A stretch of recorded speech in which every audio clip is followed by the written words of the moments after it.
Hello everyone, I'm the storyteller, and today I'll take you on a spooky story. But don't worry, it will be a gentle and relaxing journey before you drift off to sleep. If you're looking for a tale that's just mysterious enough and gentle enough to relax to, then you've come to the right place. Now find yourself a comfortable space, close your eyes, and let the story begin. Story 1. 10 Fingers from Hell. Don't let it grow them all. My name is Jamie Ashford. I'm 12 years old. I live with my mom in an old wooden house on the outskirts of Ashridge, a small town in Oregon. My dad died when I was just 3, in a car crash that people said no one could have survived. Mom doesn't talk much about him, and I don't ask. We just live like that, quietly, alone, with something always off. The house we live in was inherited from my grandparents. The attic creaks every night from the wind slipping through the gaps in the old wooden beams. The basement smells like damp rot, as if someone once lived and died down there long ago. But the real strangeness began after I discovered the first finger. That morning I woke up at exactly 6:13 as usual. I was about to get out of bed when I noticed something sticking out from underneath. A small pale thing, like a human finger, only longer and unnaturally stiff. I froze. Light filtered through the curtain, just enough for me to see the nail. It was cracked, like it had clawed its way out of a grave. I leaned down and touched it gently. It vanished. No sound, no trace. I screamed. Mom rushed in. She said I was probably dreaming or daydreaming. But I knew what I saw. That night I set an old phone on the edge of my bed and left it recording through the night. I couldn't sleep. Every small sound in the room made my heart clench. Then something scraped like fingernails dragging across wood. I stared at the floor, but saw nothing. Next morning, I played back the video. 1:34 am. The screen was black, silent. 1:58 am. Something reached out from under the bed. The finger. Then another. They didn't move. They just sat there, waiting. I threw up after watching it. No one believed me. Mom blamed it on lack of sleep, took the phone, and deleted the video. I cried. I knew something under my bed was growing. Each night. The third night, I didn't dare step down. Even though it was unbearably hot, I pulled the blanket over my head. My heart pounded as I heard soft taps against the floorboards. Then breathing, not mine. Heavy, slow breaths right at the edge of the bed. I held back tears. Next morning, 3 fingers. They were lined up perfectly, like someone was trying to build a new hand. Beneath my bed, I stopped sleeping. My eyes turned hollow and dark. I couldn't focus at school. Kids avoided me because I muttered to myself. I doodled fingers on my test papers. The teacher sent me to the counselor's office. Miss Martha, the counselor, told me I should keep a journal. So I did. Night 4, 4 fingers. They twitched. One tapped lightly on the floor, like a call. I hid the journal under my pillow. But by morning, it was lying on the floor. The last page had been torn out, and in red ink, a new message. "Don't touch me," I cried out loud. For the first time, Mom panicked. She took me to a psychologist in Salem. They said I had mild paranoia, but they didn't live in that room. They didn't hear the whispering beneath the floor every night. I'm hungry. I need skin. I need to live. I begged Mom to let me sleep with her, but she firmly refused. "You're a big boy now, Jamie." That night, I locked the bedroom door. I pushed the wardrobe in front of it. then curled up in the corner, flashlight flickering. 1:46 a.m. Knocking on the wood from beneath the bed. Knock, knock, knock. I screamed. No one heard. I shut my eyes. When I opened them again, 5 fingers, a full hand, bony, bluish green, like water-soaked snakeskin. It slithered out, slowly, until it grabbed my ankle. I froze. It didn't hurt. It was cold. Ice cold, like it seeped straight into my bones. It didn't pull me under. It just held me, as if to confirm I belonged to it now. I panicked, kicked hard. The hand recoiled. But then, from beneath the bed, a voice whispered, "Tomorrow night, I'll rise." I never slept again. I didn't leave my room. Mom didn't understand. I began to see the fingers, even in daylight. In the mirror, the sink, the kitchen wall. Wherever I went, I felt something slithering behind me, through cracks too small for anything human. I thought about running away. I even stood at the front door, backpack ready. But the moment my hand touched the doorknob, another hand touched mine from the other side. And that's when I knew, no matter where I go, that hand will find me. Things escalated faster than I expected. Ever since the night 5 fingers gripped my ankle, I was no longer a normal kid. I didn't eat, didn't sleep, and didn't leave my room unless my mom forced me. Dark circles like coal formed under my eyes, and I began hearing knocking sounds in my head, even during daylight. Not muffled echoes, but clear, like someone was knocking from inside my skull. Mom decided to send me to a temporary care facility for adolescents with psychological disturbances, nearly 30 miles away, on the edge of an old town called Rooksville. I'd heard the place used to be a psychiatric hospital, but it had been converted into a modern care center. Mom thought it was the right environment to help you stabilize your mind. I knew she meant well, but I smelled the damp rot the moment I stepped in. There was something off about Rooksville Care Center. The cream-colored walls peeled like the skin of a dead old man. The ceiling bore hairline cracks, like the building was hiding something inside. And there were doors that had been sealed, boarded shut with old wood, with faded warning signs on the outside that read, "Restricted area, do not enter." They assigned me to room 213 on the second floor. Single bed, study desk, night lamp, and of course, an underbed space. I didn't speak to anyone there. The other kids didn't seem to want to interact either. Some just stared into space all day. Some curled up and never left their rooms, but there was one boy who resembled me more than anyone. Thin, pale, and carrying the same kind of haunted gaze. His name was Aaron. Aaron always wore a small handmade beaded bracelet etched with the number 1974. He said that was the year his older brother disappeared. "Right here," he whispered, "and never found." I didn't believe him until he took me to the basement.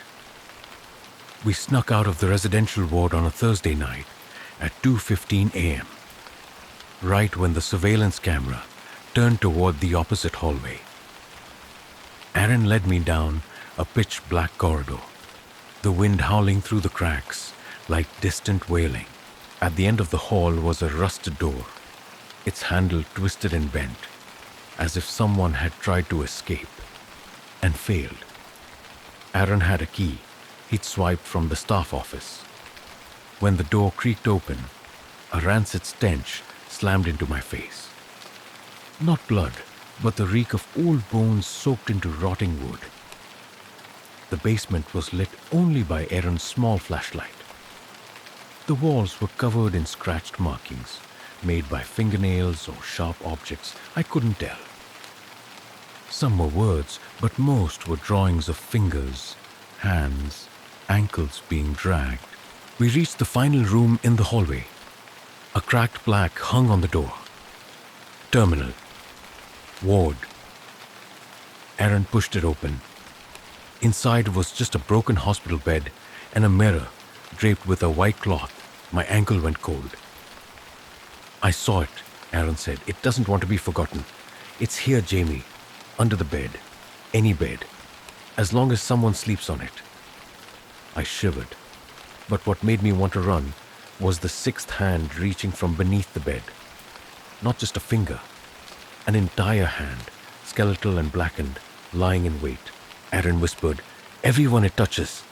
It keeps a piece, a finger, a memory, a death." I screamed, yanked Aaron, and we bolted out of the basement. But as we reached the first floor corridor, a voice whispered right by my ear, "I already touched you. You can't run." After that night, I began seeing signs all over Rooksville Care Center. Faint handprints on the bathroom walls, like dried blood pressed there long ago. Every night in my dreams, I saw the space beneath my bed swing open and something crawl out, using hands with no skin. I told Aaron. He just nodded and said, "You're next." 3 days later, Aaron disappeared. His room was sealed off. They said he ran away, but I knew better. Before he vanished, Aaron had left me a drawing under my pillow. A hospital bed, and beneath it, a door made of bones, slightly ajar. I decided to dig deeper. That night, I snuck into the administrative office. In a locked drawer, I found patient records from 1974. A boy named Eli Carrington, 12 years old, went missing in his sleep. His room, number 213, my room, and beneath Eli's name, scribbled in red ink like an afterthought, was a note. "It wants a new body to crawl out. Don't let it reach 10 fingers." I couldn't breathe. It felt like a hand was tightening around my chest. Back in my room, I bent down to look under the bed. 6 fingers, 1 full hand, and a new finger, freshly grown. It was counting backward. It was rebuilding itself, using my body. I couldn't sleep anymore. Not because I was afraid, but because I feared I would never wake up again if I accidentally drifted off. After Aaron disappeared and I uncovered Eli Carrington's file, I knew things had spiraled beyond control. 6 fingers, 4 nights left. 4 more fingers before that thing completed a second hand. And then it would drag me away, just like it did with Eli, with Aaron, with everyone who came before me. I had to find a way to stop it. In an old folder, tucked deep in the bottom drawer, I found a nearly disintegrated note. Scrawled in trembling pencil lines, it read, "The only one who survived was Clara G. Treatment Room, 3rd floor. No one else believed, but I saw. She knows the ritual to stop the demon's hand. Clara G. The 3rd floor had long been shut down. I'd seen the stairway door chained shut, covered in nailed planks, and a faded warning. Danger, do not enter. But if anyone had ever seen it, touched the thing haunting me, it would be her." I slipped out of my room at 1:07 a.m. With a flashlight hidden in my sleeve, I crept down the main hallway, where flickering fluorescent lights pulsed like the dying heartbeat of the building. As I neared the stairs, I noticed something. The chains had been cut. Not recently.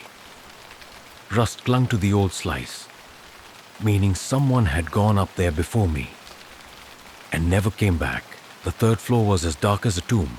No lights, no sounds, only the sour rot of forgotten time.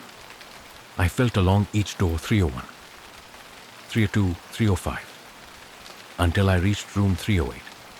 The door was ajar, and I felt something waiting. "Mrs. Clara," I whispered. No reply. I pushed the door. Inside, a rusted hospital bed with a crooked wheel. My flashlight beam fell on a woman curled in the corner, wrapped in a thin beige blanket, her eyes shut tight. I stepped closer. The moment I touched her shoulder, her eyes shot open, milky white, no pupils, no soul. Her mouth let out a shrill hiss. "Don't let it touch your skin. Don't let it touch your skin." I stumbled back, panicked, but then Clara blinked. Her irises returned. This time she was really looking at me, as if someone had finally come for the right reason. "I know what's under your bed," she rasped, voice cracked and out of rhythm. "It's part of something bigger. A hand sealed away in a failed forbidden ritual. Half its body burned, but its fingers, they still live, and they need a host to be reborn." "How do I stop it?" I asked, voice trembling. Clara didn't answer right away. She slowly peeled back the blanket from her legs. I froze in horror. Her legs had no skin. From the knees down, only raw muscle and exposed veins remained, bruised and bulging. From the middle of her shin bone, a foreign finger jutted out, twisted like a dead root. "I was chosen by it 47 years ago," she whispered. "But I didn't let it rise. I sealed it away with a blood ritual. But I couldn't kill it.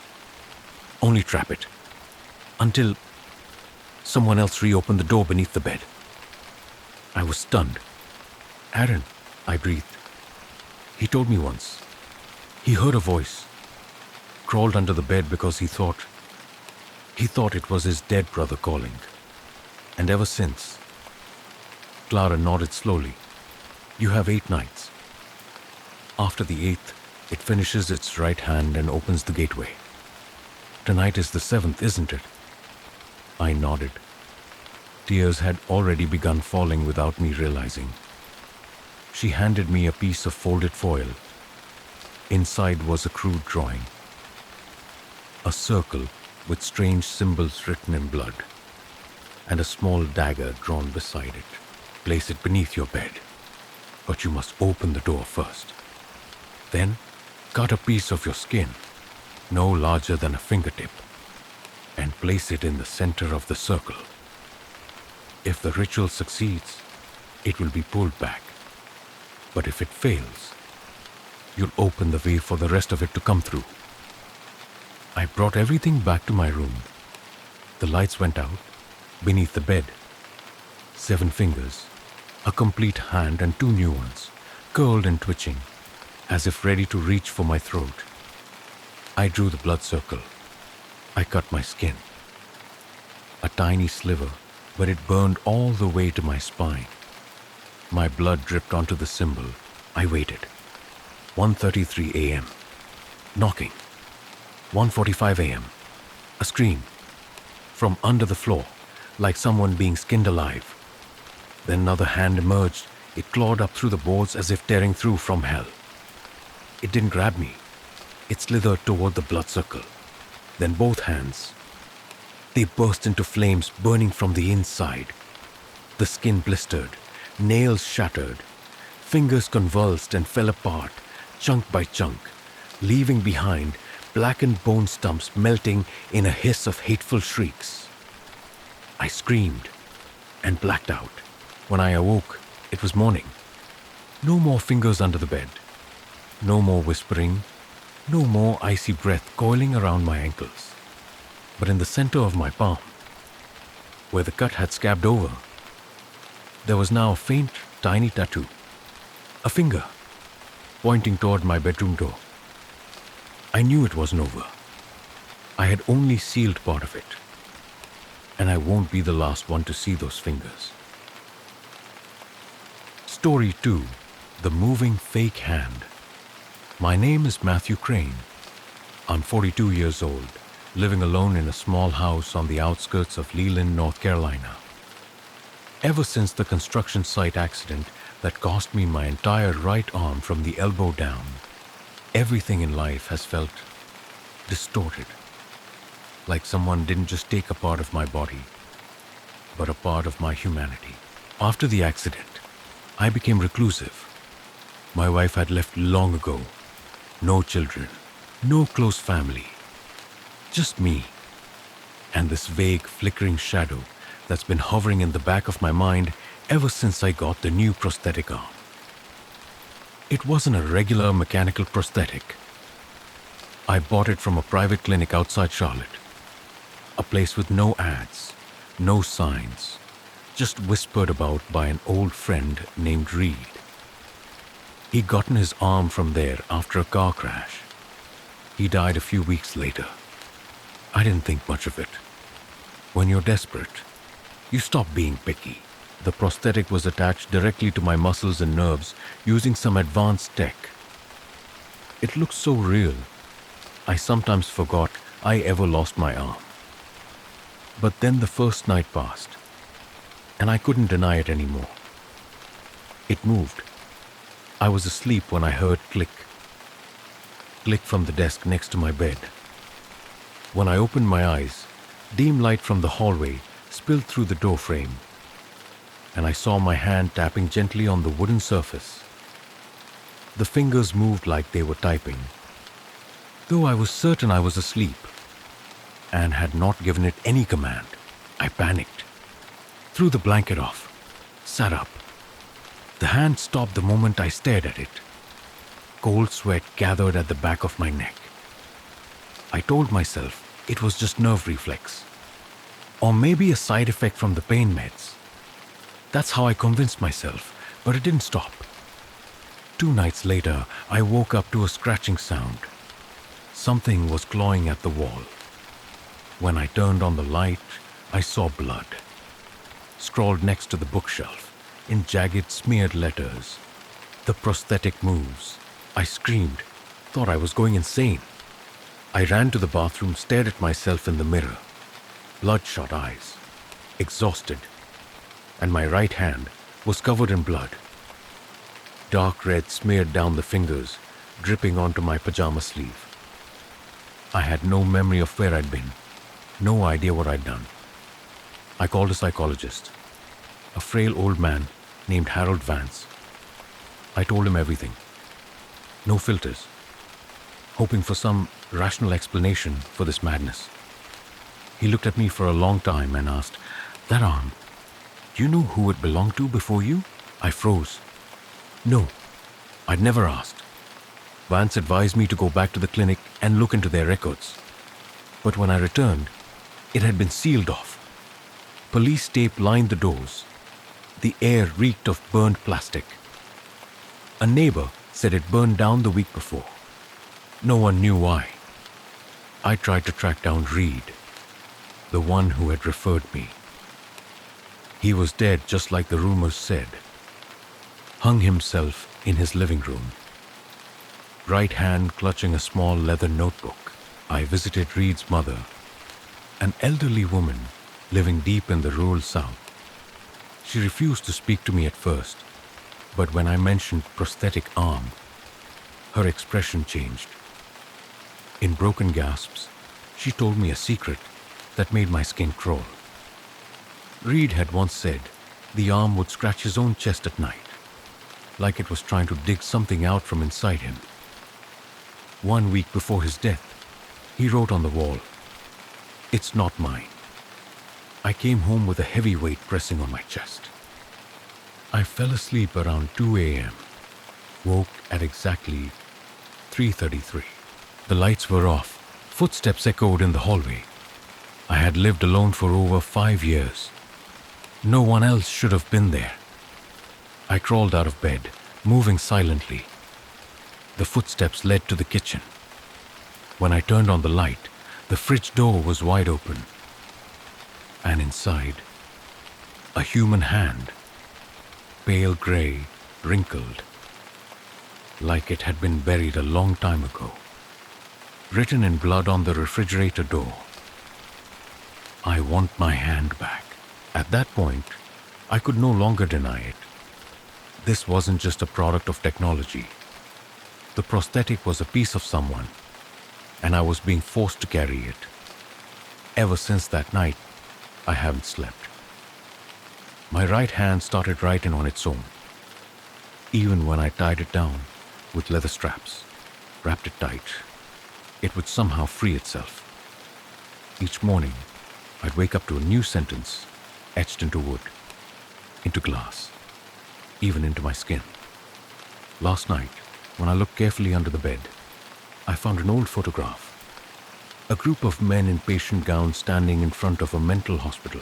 In the corner, a man without a right arm. I recognized him. It was Reed. And behind him, a shadow raising a hand. But it wasn't human. I don't know who's in control anymore. Am I still Matthew Crane? Or just a vessel for a severed soul? Tonight, I'm going to try something insane. I'll place a camera by the bed, filming my arm while I sleep. If I wake up and see it moving again, I don't know what I'll do, but I need to know. I have to stop this. What I fear most is that the hand won't just right. I'm afraid it's going to kill, and worse still, I think it already has, and I might be the one continuing what it started. I don't think I'll ever forget that morning. The video from the night before showed something that made my stomach turn. At exactly 2:43 a.m., the prosthetic hand began to twitch. First, the fingers jerked slightly, like a seizure. Then the wrist twisted at an unnatural angle, the joints cracking like dry bones grinding together. Then, I sat up. My eyes were shut tight, lips moving in silent murmurs, while the prosthetic hand stretched out at an unnatural speed and grabbed the box cutter I usually use to open mail. It started writing, not on paper, not on the wall, but on my skin. Right below my left rib, blood seeping in tiny streams, forming 4 messy words in Latin. Manus mortem ducit. I had to Google it. The hand leads to death. I was shaking so badly, I couldn't even hold my phone. Not from pain, but because I had absolutely no memory of anything that happened that night. Something else had taken control of me. I locked myself inside my house for 3 straight days. No lights, no open doors, no food except for water. Each night, I removed the prosthetic hand and locked it in a steel box with a combination code. But every morning, it was always back on my right arm. Same position, like it had returned on its own. I started doubting my own mind. I'd heard of sleep disorders. People walking, talking, even driving while asleep. But no one ever carved words into their own body without waking up from the pain. I decided to reach out to the only person who might help, Dr. Vance. But when I called his office, the receptionist said he'd been missing for 2 days. The police had no leads. I nearly dropped my phone. People around me were disappearing. I made my way back to Mrs. Reed's house despite her wanting to never return. But when I got there, the front door was wide open. Furniture smashed. A foul, rotting stench lingered, like decaying flesh. On the living room wall, smeared in someone's blood, were the words, "We only borrow bodies. You are next." Mrs. Reed was nowhere to be found. I drove back toward Leland in the heavy rain, my thoughts spiraling. The radio announced the death of a man named Gregory Shale, a resident of Oakmere Nursing Home. Died from massive blood loss caused by deep wrist lacerations. On his table was a black and white photograph of a group of mental patients from the 1970s. I froze when I heard the name of the facility. Gregory used to care for Reed, back at the old asylum. I don't remember how I turned the car around. All I know is that I woke up sitting in the soaked parking lot of Oakmere Nursing Home, icy wind slapping against my face. I walked in, asked to see the manager. The staff member pointed down the west corridor, speaking in a distracted tone. "He's waiting for you, in room 212. I hadn't told anyone I was meeting someone. When I reached room 212, the door was slightly ajar. The room was empty, except for a wheeled hospital gurney, and on it, a body wrapped in white cloth. I approached and pulled the cover down. It was Gregory Shale. Deep wrist cuts still visible. But the strange thing was, his right hand was missing. I stumbled back, heart pounding like war drums. On the floor next to the bed was a trail of blood, as if something had been dragged away. I followed it, through a dead silent hallway, down a flight of stairs to the basement. The basement was pitch black, lights flickering. With every step, I felt something breathing down the back of my neck. At the end of the corridor stood a rusted steel door. It's labeled mostly scratched off, but I could still read it faintly. Wards B, Psychiatric Isolation Unit. The door was ajar. Inside were small glass-walled cells, most empty, but cell number 7 still had an old nameplate. Sarah M. Holloway, note, self-harm risk. On the bed lay a human hand, not plastic, not metal. A real severed hand, resting on a steel tray, still twitching. I backed away, bumping into something behind me.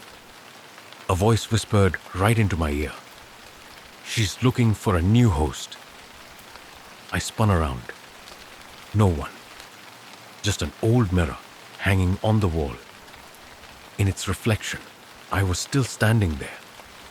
But my prosthetic right hand was wrapped around my throat, choking me from behind. I woke up back home. No idea how I got there. In my hand, I was clutching an old, dusty, partially burned medical file stamped by Oakmere Hospital, dated 1974.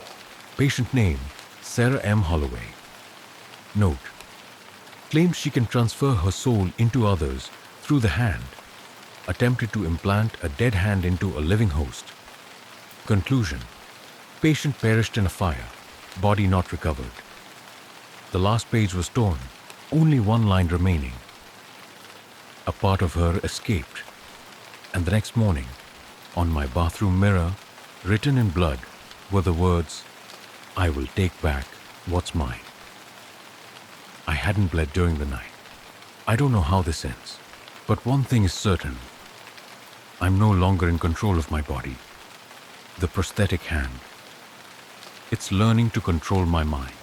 I don't sleep anymore. Ever since the night I found Sarah M. Holloway's file, I've kept the lights on through every hour of darkness, eyes wide open, staring at the ceiling like I'm waiting for something to fall down.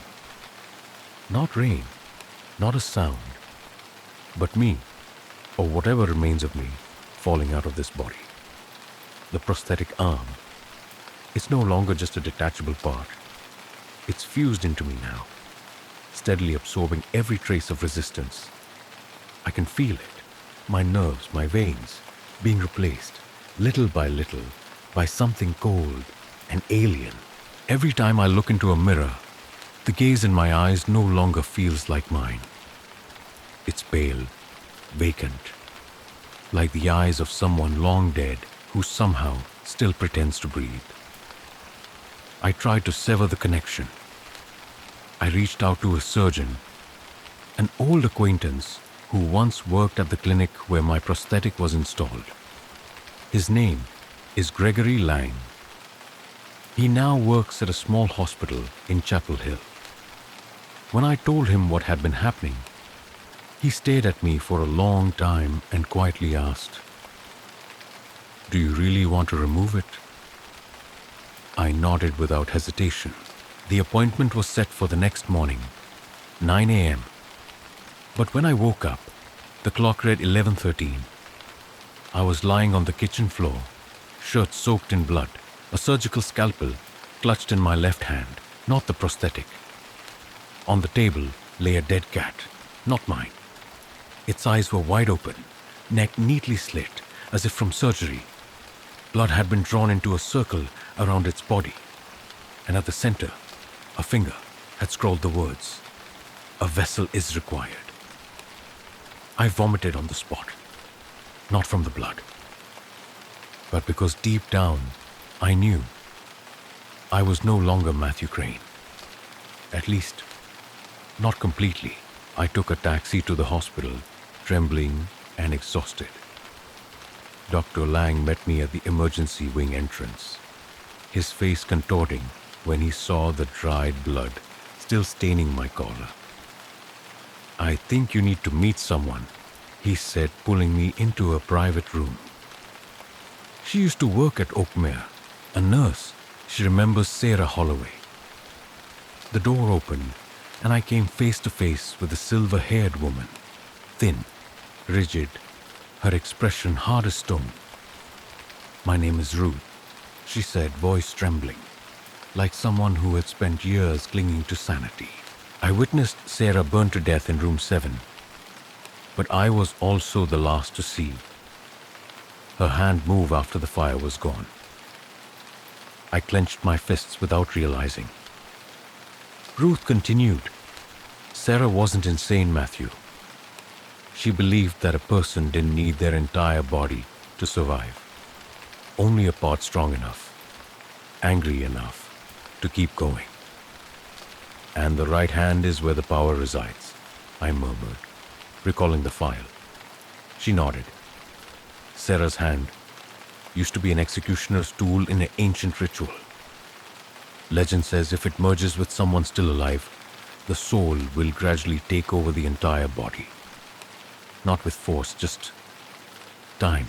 I asked her how to stop it, how to escape, but her answer was only a hopeless shake of the head. "No one who's ever carried it has lived more than 30 days. I had worn the arm for 26. Before she left, Ruth whispered one final thing. "Sarah won't fully manifest unless you complete what she died trying to finish." I asked, "What was that?" "To replace your soul with hers." That night, I sat in the living room, surrounded by dozens of mirrors.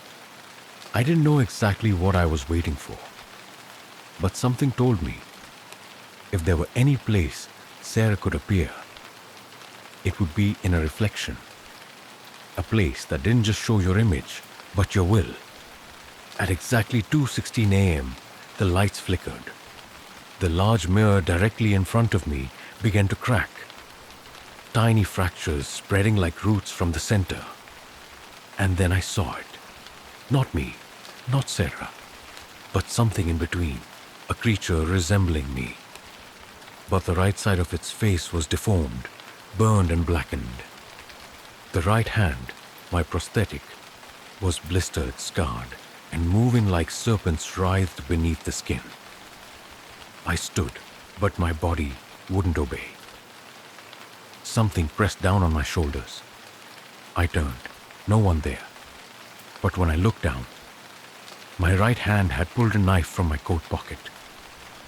"I need this body." The voice echoed inside my head. Not sound.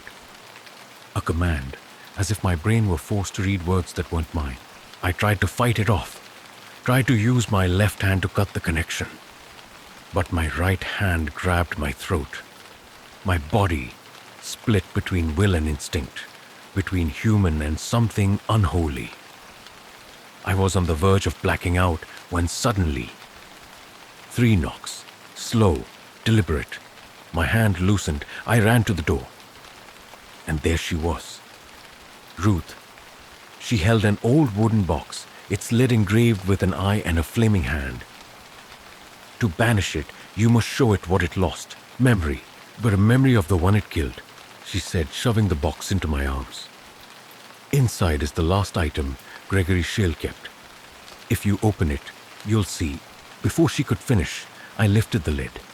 Inside, a half-burned photograph.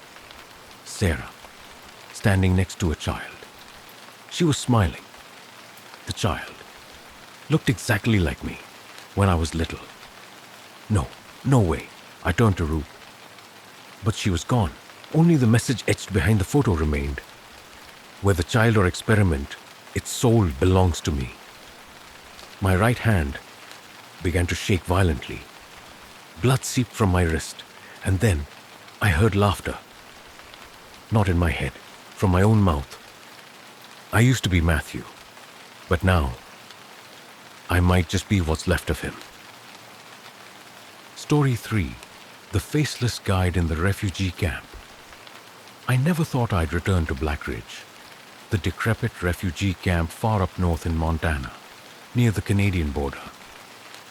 It was abandoned in 1987 after a string of strange disappearances no authority ever dared to explain. The name Blackridge had long vanished from maps, surviving only as a whispered curse among the few who made it out. I was one of them when I received the anonymous letter with the scrawled message, "It's still calling." I almost threw it away, but the name at the bottom made my blood run cold. Yaren, my childhood best friend from the camp, who vanished on a snow-covered night in 1986. His body was never found. Blackridge had nothing left but silence and death. I returned on a fall afternoon, the sunlight merely dull streaks across grey foliage. The rotting wooden gate still stood, like a blind sentry who didn't know he'd died long ago. Rows of crumbling cabins lay still beneath the cold mist. Rooftops caved in, windows shattered, paths blanketed in rotting leaves. The smell of mold mixed with something oddly sweet, clinging to me like the scent of a corpse that had never fully decayed. I set up camp in the old medical shack, once used as a triage center for wounded families crossing the border. Beneath the flickering beam of my flashlight, I found a pile of decaying medical records, disjointed notes mentioning collective psychosis, group somnambulism, contagious hallucinations, all of them tied to a single handwritten phrase, "Faceless Guide." I don't remember who first spoke of him. Maybe it came from the kids in Camp G, where Eastern European families stayed. They said that on the foggiest nights, a man without a face would appear at the forest's edge, raise one bony arm, and point deeper into the woods, whispering something in a language no one understood. The adults said it was make-believe, but after every story, someone else vanished. That first night I heard footsteps. They weren't the clumsy kind animals make, nor were they the cautious tread of curious explorers. These were light, like gliding across dirt rather than walking. I turned off the light, held my breath, and peered through the crack in the door. In the dusky dark, I saw a tall, slender figure standing beneath a pine tree. No head, no hands, no legs I could clearly see. Just a shadow, and one long skeletal arm outstretched, pointing toward the forest. I didn't dare move, but near my ear came a whisper. Not loud, not clear, but persistent like a broken radio distorting every syllable. "Follow." The next morning, I dug through an old map of the camp. There was a narrow trail behind the warehouse leading deep into the woods. Unmarked, unnamed. People once called it the Silent Path. No one ever went there. I decided I would. Before leaving, I left a voice recorder in the medical shack. When I returned that evening, the recording contained only one phrase, repeated dozens of times. "I saw him. I saw him. I saw him. I saw him." It was my voice, but I never said it. On the second day, I met Sarah, a woman around 35, standing near the ruins of the old dining hall. I swear I was the only person in the camp. She wore a torn military jacket. Her eyes were sunken, her hair tangled, her skin pale. She told me she had been one of the children left behind when the authorities shut down Blackridge. She never left. No one came for her. And since that night, she'd seen him. The faceless one She whispered. He doesn't need a face to speak. He talks through the fear already inside your head. And he leads you exactly where you'll never return. I asked her why she hadn't tried to escape. Because I did, she said, her smile flat and lifeless. But this forest, it has no exit. Walk far enough, and you end up right back where you started. I didn't believe her. On the third night, I followed the path he pointed to. It felt like my legs no longer belonged to me. With every step, memories of the old camp, bunkhouses, cold bread lines, someone screaming in the bathhouse rushed back like torn reels of film. The woods were pitch black. Now and then, I heard a child's giggle, a soft "mommy" drifting from the void. Around a bend, I saw an old baby carriage. Inside was a faceless doll, its features clawed off. Below it, written in dried blood, "He swallows pain and spits out images." I turned to run, but before me stood the warehouse, the very spot I'd started from. I had gone in a circle. Sarah was gone. I began to dream. In the dreams I saw Yaren, thin, filthy, holding the same little flashlight he never let go of as a child, but his eyes held nothing. He pointed to the woods. His lips moved. I followed him. "You're next." When I woke, I found a note tucked beneath my pillow. Handwriting I recognized. "Do you remember the cellar behind the kitchen?" On the fourth night, I went to the main kitchen, the one that once fed hundreds daily. The air still faintly reeked of old fire. Behind it, a rusted metal door. The lock had long corroded. One hard kick opened it. Beneath was a staircase that disappeared into pitch darkness. I turned on my flashlight and descended. Claw marks covered the walls. Dripping water echoed through the silence. Cloth dragging over concrete. Eventually, I reached a chamber. At its center, a stone table. On it, dozens of photos of people who had once lived in the camp. In every photo, the faces had been wiped clean. In one corner, a shattered mirror. And from within it, someone was staring back at me. No face, just a pale, withered hand pointing straight at me. "It's your turn." I turned to run, but all the exits had vanished. And behind me, the footsteps began again. I don't know how I escaped that basement room. All I remember is running. Running without direction, my mind spinning in the thick darkness, chased by footsteps screeching behind me like blades dragged across cold cement. I remember slamming into walls that weren't there, crashing into doors I thought were open, and then suddenly, like being sucked out of a waterlogged dream, I was sprawled on the cafeteria hallway floor, cold sweat drenching my back and blood trickling from my forehead. What I didn't understand was why someone was standing there, watching me. A boy. No, something that looked like a child. He wore a filthy gray hoodie, his hands blackened as if burned. His hair fell messily over most of his face, and the only thing I could clearly see was the mouth. A crooked, toothless grin stretched from cheek to cheek, like a slash carved too wide. "You heard his voice too, didn't you?"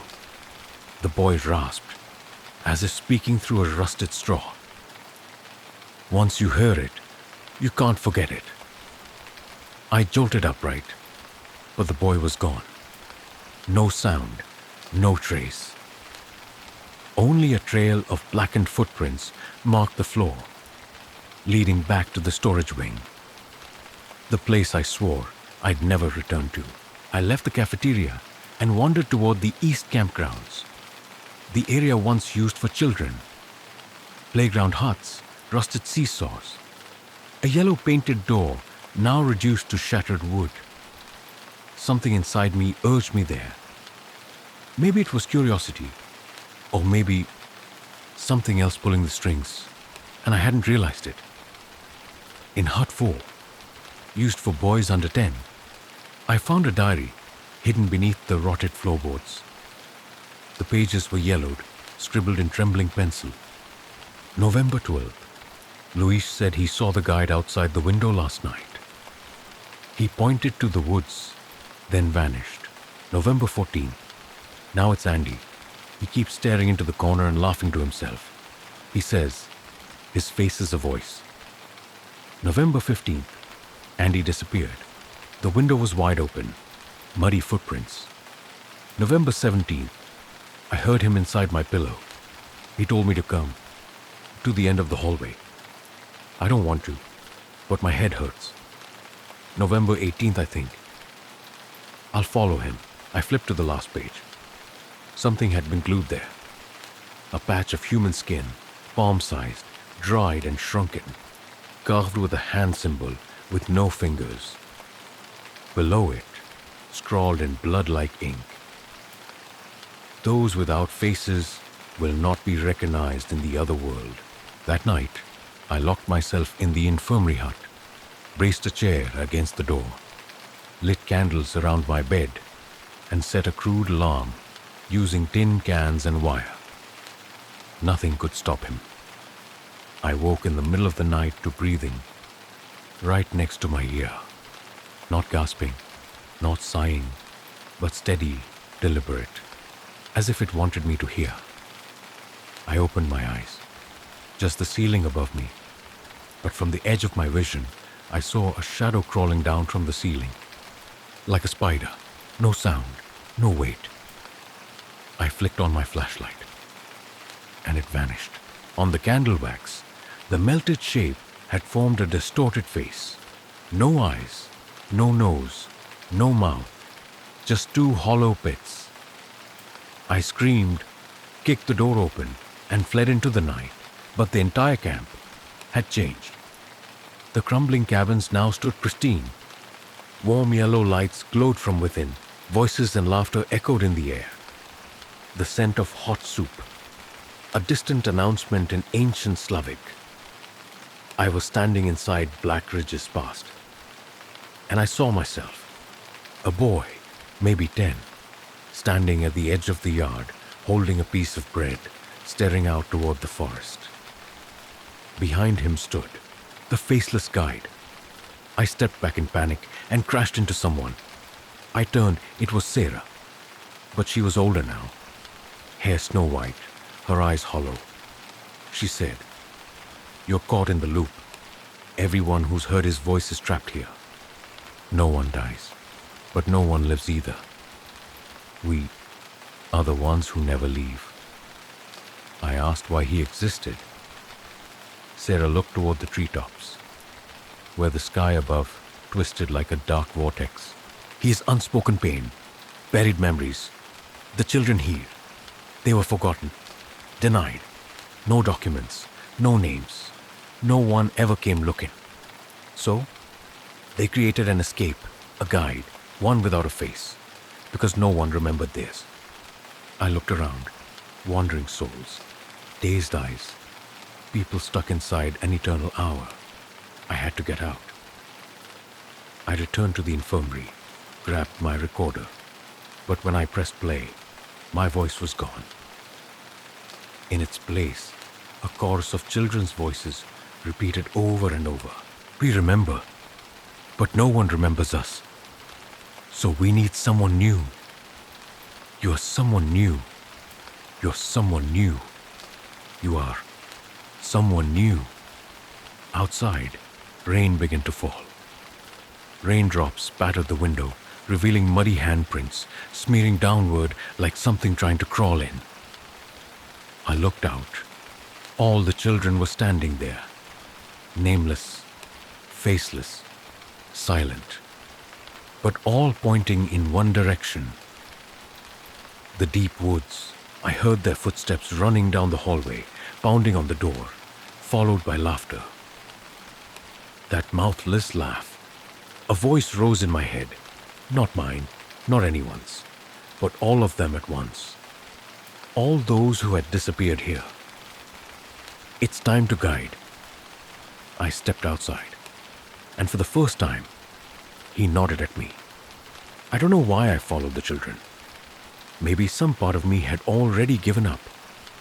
Maybe I was trying to understand him, that faceless entity, the one beckoning us all toward the woods, as if under those pine trees was the only way out. Either a home or a grave, but when I stepped past the rotting wooden fence, I saw something no one had ever spoken of. Another forest, not the one I used to know, not the one I got lost in as a child. No pine trees, no falling leaves. Instead, a forest of mirrors, thousands of mirrors, each as tall as a grown person, nailed into the ground like gravestones. And in every mirror was a different version of me, standing in a different Black Ridge camp. One on fire, one filled with corpses, one completely abandoned. With every step, I saw myself die in a new way. In one, I was hanging in the medical hut. In another, I vanished behind the hatch door. In yet another, I became him, the guide, standing silent, arm raised, pointing toward a different path. A long, winding road appeared, paved with shards of shattered mirrors. I walked. Blood dripped from the soles of my feet. But I didn't stop, because now my face had begun to fade in the reflections. I stopped when I found a narrow path, barely wider than a doorway, with dim light glowing inside. It didn't resemble the rest. No glass, no darkness. It was made of human skin, stitched together, quivering gently under my touch like it was breathing. I crawled in and found myself in a small cell-like room. No windows, no exit, only a stone table, and on that table, a face, not a real one, a mask of human skin, stitched at the forehead, cheeks, lips, eyelids, even the tongue. Each piece joined together like someone had tried to build a complete face from broken memories. Beneath the mask, a letter, written in dried blood, in a trembling hand. If you're reading this, that means you've heard him too. He doesn't choose. He was created. Every generation, someone must inherit. Someone with fractured memories. Someone with no place left to return. Someone who's already died once, inside their mind. Put on the mask. Point the way. No face, no memory, no search. And only then will this camp find peace. Urin. I slammed the mask against the ground. It didn't break. It moaned. A sound like thousands of children sobbing, strangled inside a single throat. The room began to close in. The walls groaned. The floor shook. I backed away, but there was nowhere to go. From the ceiling, hundreds of pale hands burst through, all pointing toward the mask. "No," I screamed. "I'm not him. I came for answers, not to become part of it." A voice echoed, not from my ears, but inside my skull. Deep, hollow, like a whisper rising from the bottom of a pit. "But you're the only one who came back. The only one who remembers. And the last one still alive." When I woke up, I was lying in the center of the camp. No rain, no darkness. Everything was silent, suffocatingly so. No wind, no falling leaves. And I saw Sarah, standing not far away, not aged, not faded, but radiant just as she looked the first day I met her at camp. She smiled. "You've chosen." I shook my head. "No, I didn't choose anything." She pointed to a mirror nearby. Inside, it was my reflection, but it had no face. She stepped closer, hand brushing my cheek. "No one chooses to become the guide. They're simply placed in the role when there's no one else left to remember. You're the last memory, and memories that can't be saved. They can only exist. Since that day, I've never left Blackridge. Time feels warped. Each day I relive the same moments. Morning, I wake up in the medical hut. Afternoon, I wander through the mirror forest. Evening, I watch the children line up, waiting for someone to point the way. I don't sleep, don't eat, don't tire. I only listen to the voices of new souls, nameless, rejected by the world. They seek a path, and they'll find me. Standing at the forest's edge, arm outstretched, no face, no name, no memory. And then I point to the woods, because that's all I can do. Later, some say they saw it. A figure standing at the edge of abandoned camps across America. From Arkansas to Idaho, even the outskirts of New Jersey, faceless, never entering, only standing, arm raised, pointing toward places where light no longer reaches. Some curious ones followed. None returned. But sometimes, in the middle of the night, someone who survived will dream of him, and they'll wake with the feeling that they once belonged to some forgotten camp. Even if they can't remember its name or why they ever left.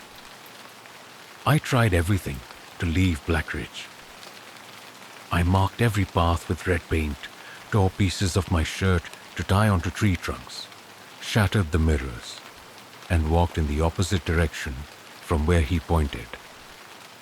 But no matter which way I turned, no matter how many hours or days I walked, I always returned to the same place, the edge of the camp, where I first saw him.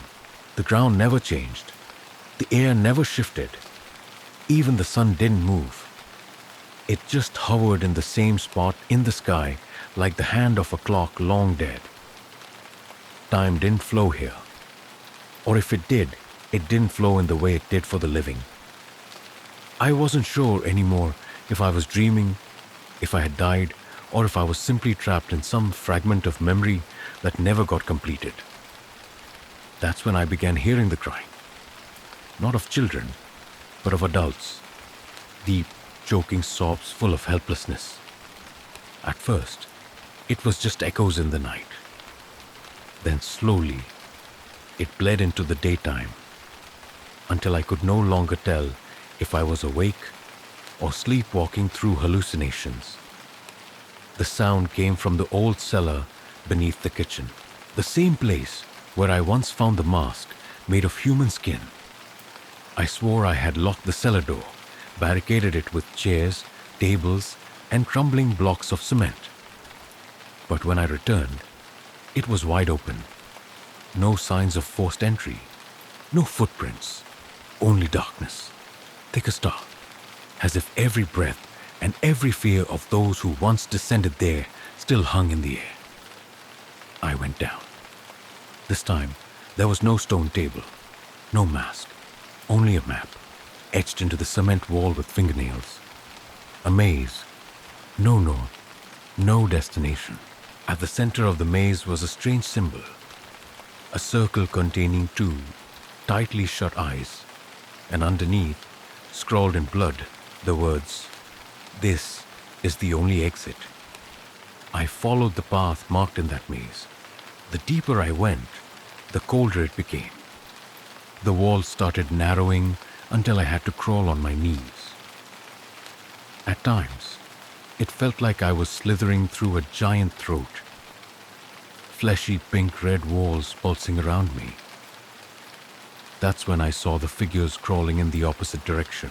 Eyeless, mouthless, faces blank, and limbs twisted like broken puppets. They passed over me without touching, but I could feel their thoughts flooding into my head like sewage that had been bottled up for far too long.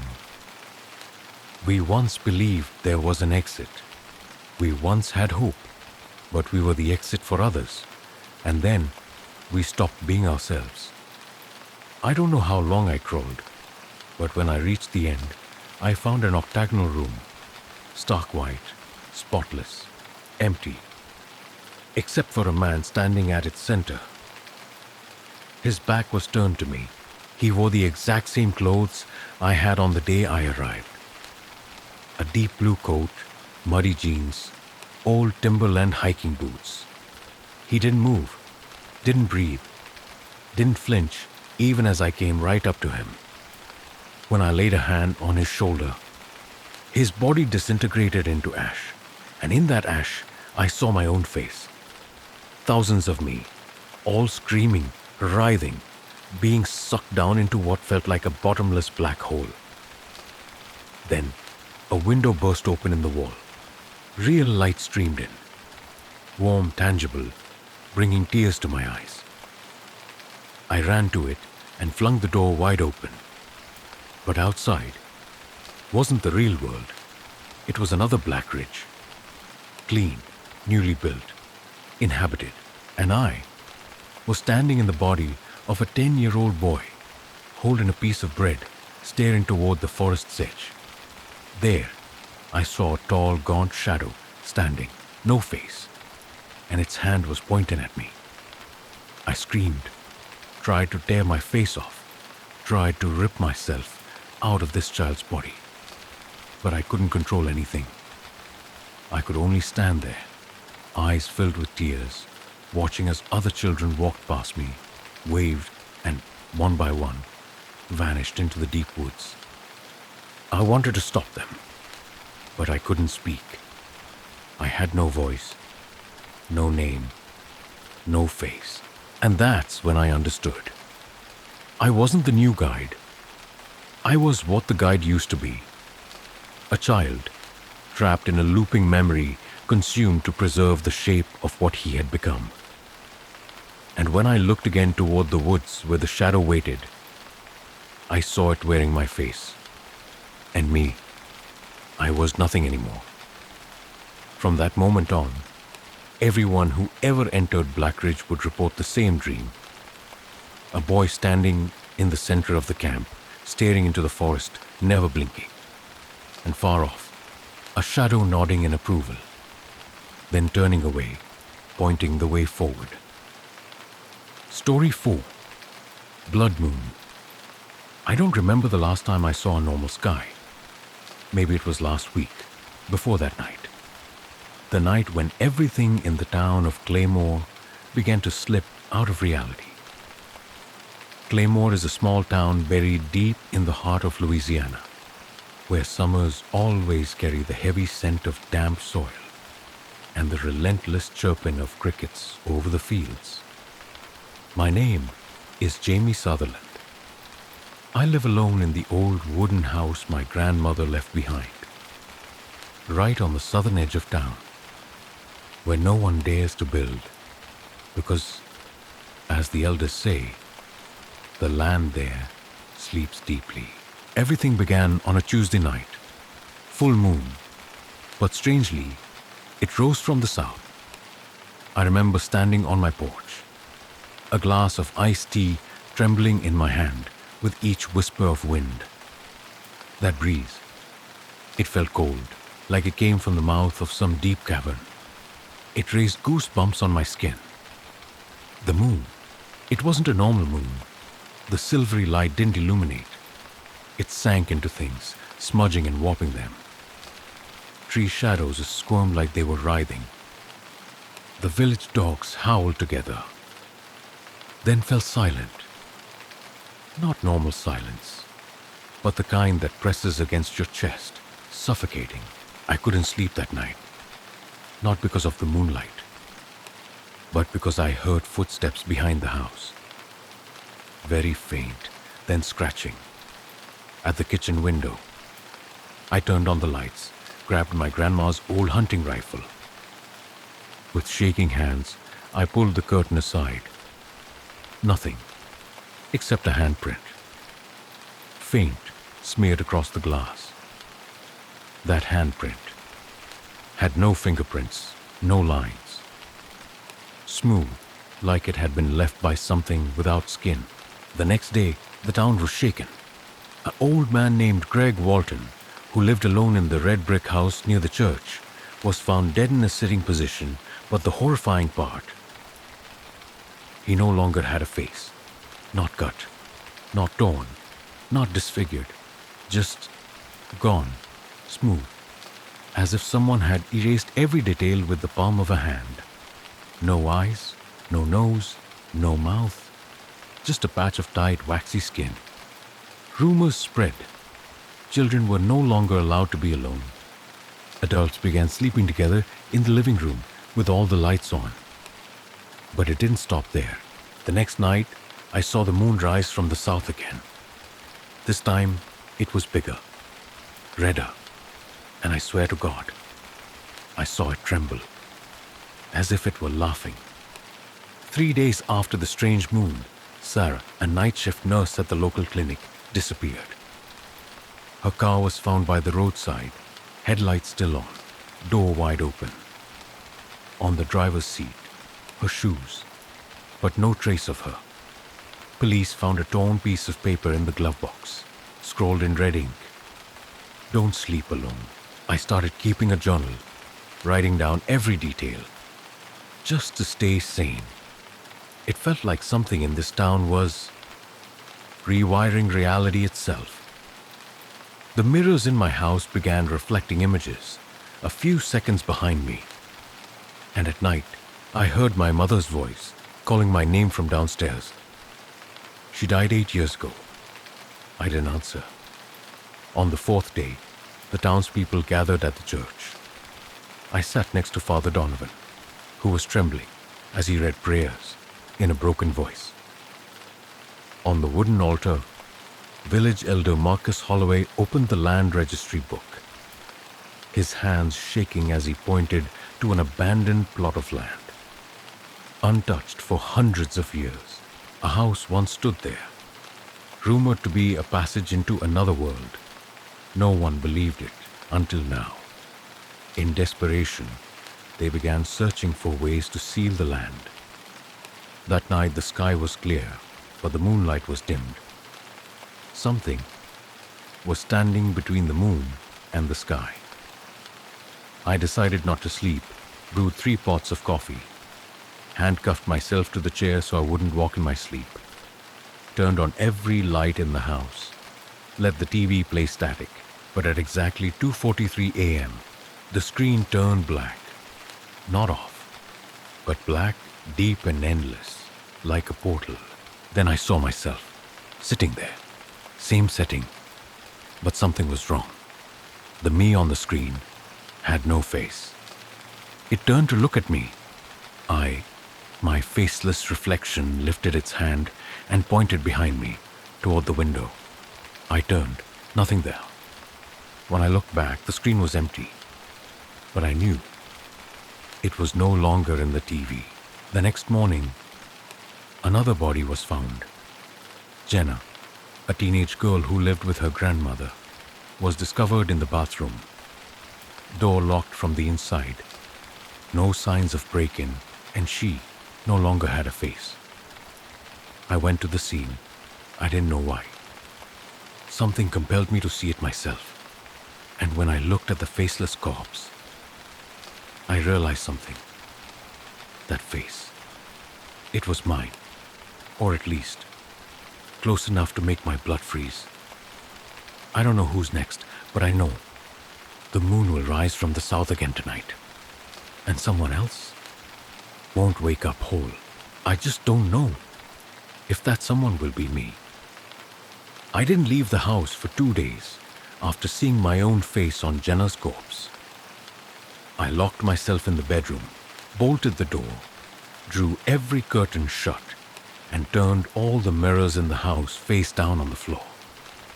Every time I looked into a mirror, my reflection grew fainter, my eyes darker, my smile like it didn't belong to me.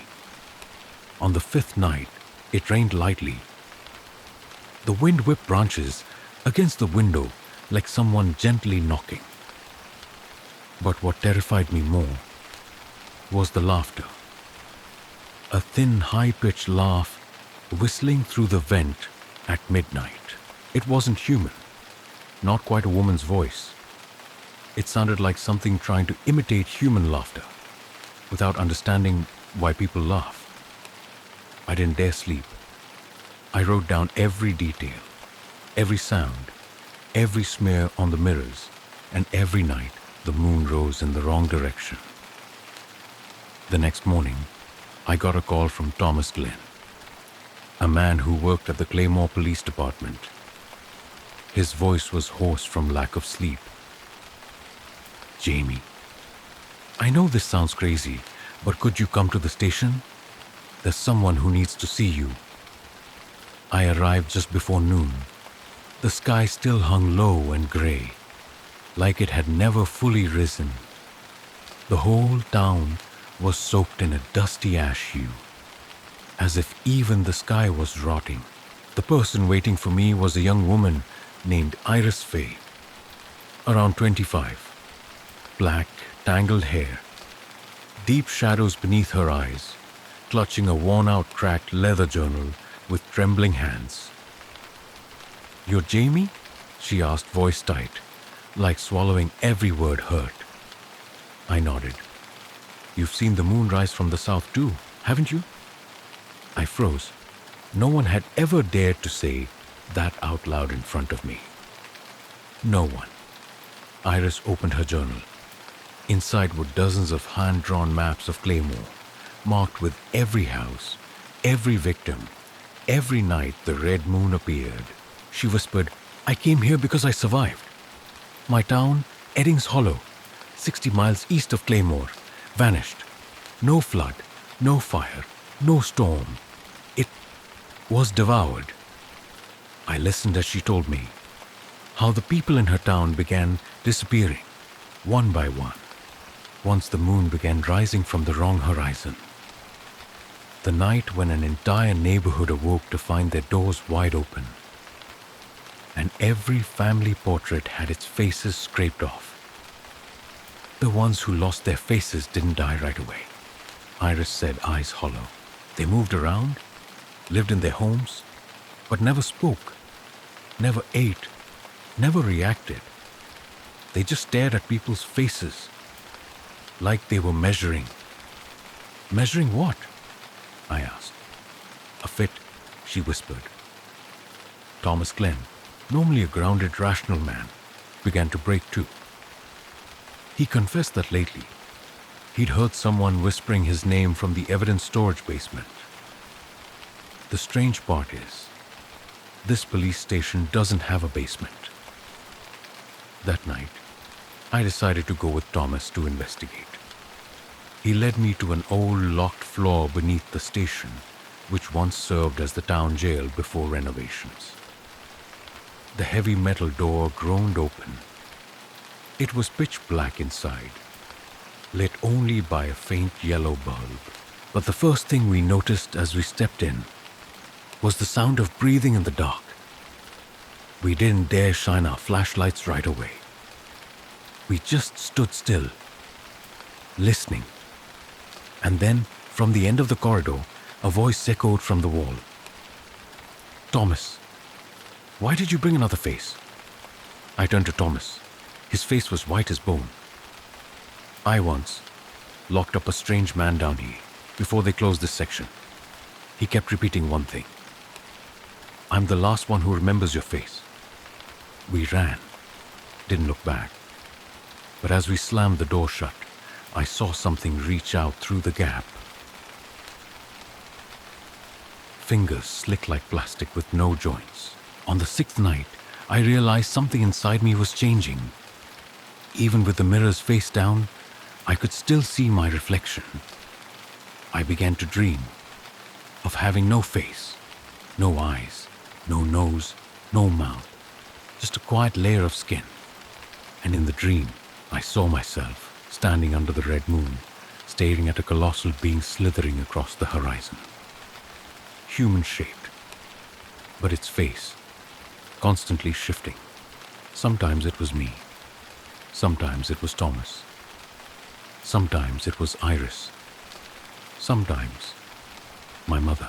The next morning, I woke to the smell of wet earth and found my hands coated in mud and moss. under my fingernails were strands of human hair. I didn't remember where I'd been the night before. The town of Claymore began packing up, people left with suitcases, too afraid to look back. But no one got out.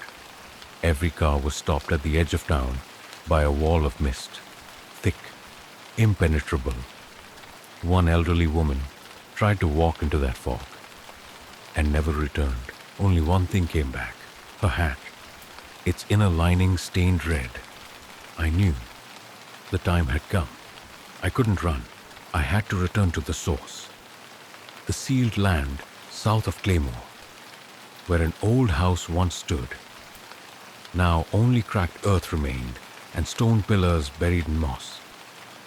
Because I understood now, the thing stealing everyone's face was looking to reclaim its own.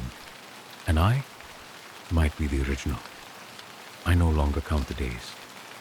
The moon still rises from the south, full and glaring like a mad eye cast upon Claymore, dragging up fears and spirits from the earth's core.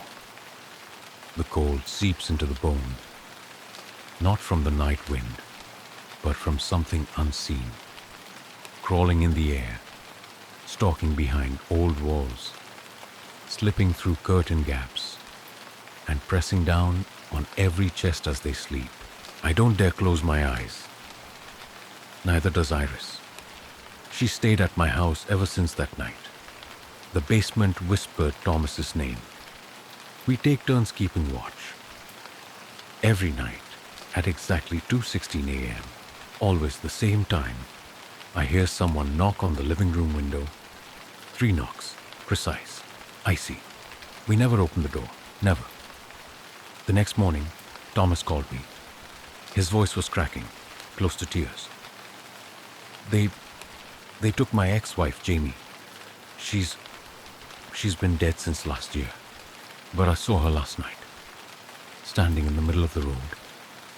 No face. But I knew it was her. I knew. I asked him how he could be sure. He was silent for a long moment. Then he whispered, because she whistled the lullaby only we knew. I heard something then. A hiss and a click. The line went dead.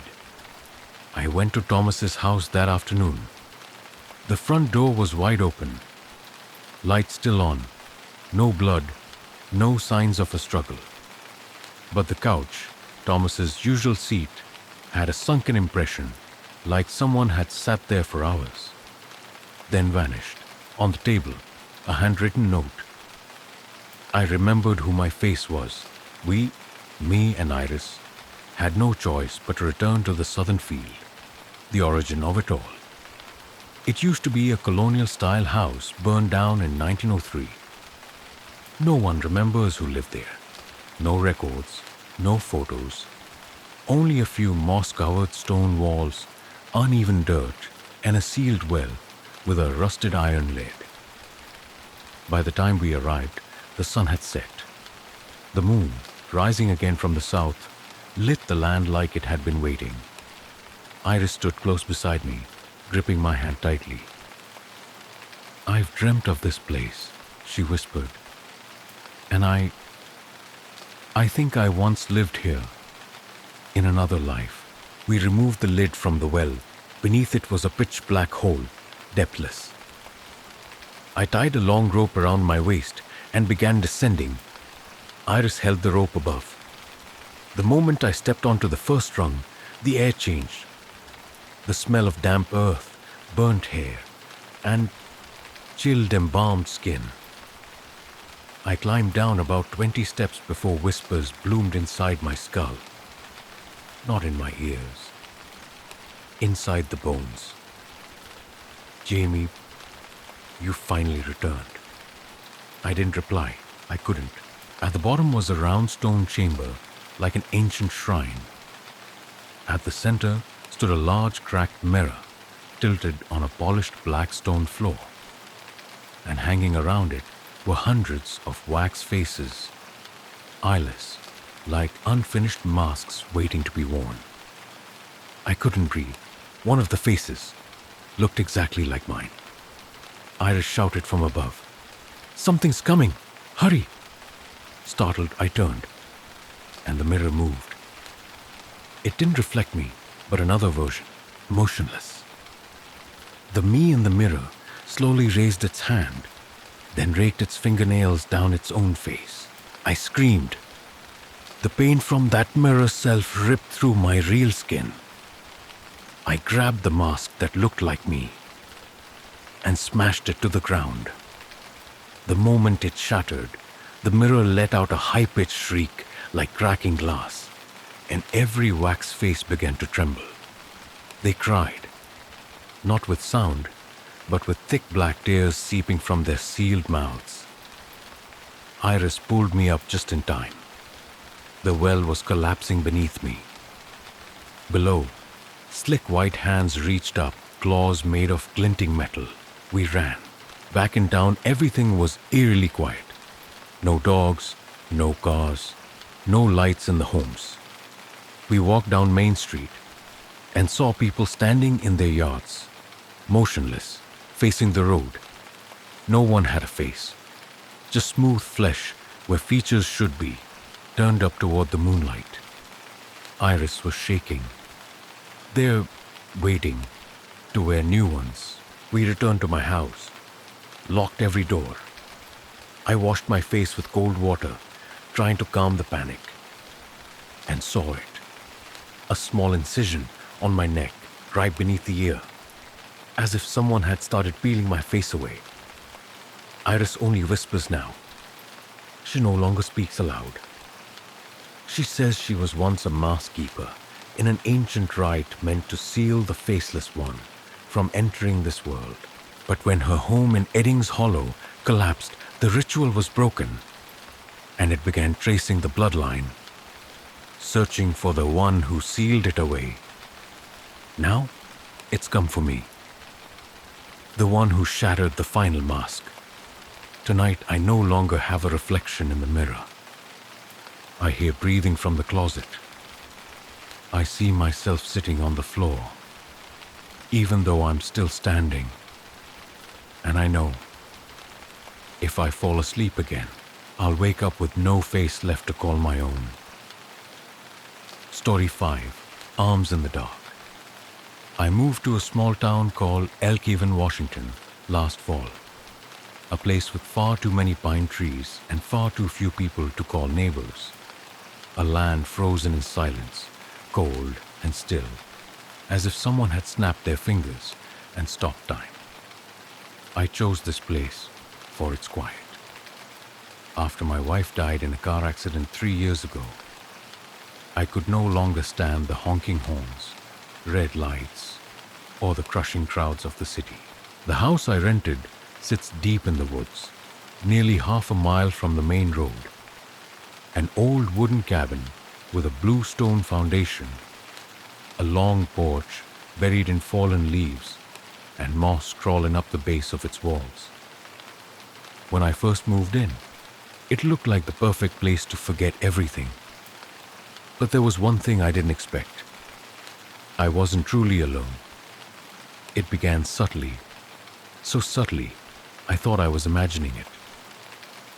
During the first few nights, I would dream of being held from behind, warm arms wrapping around me like they had back when I used to sleep beside Emily, my wife.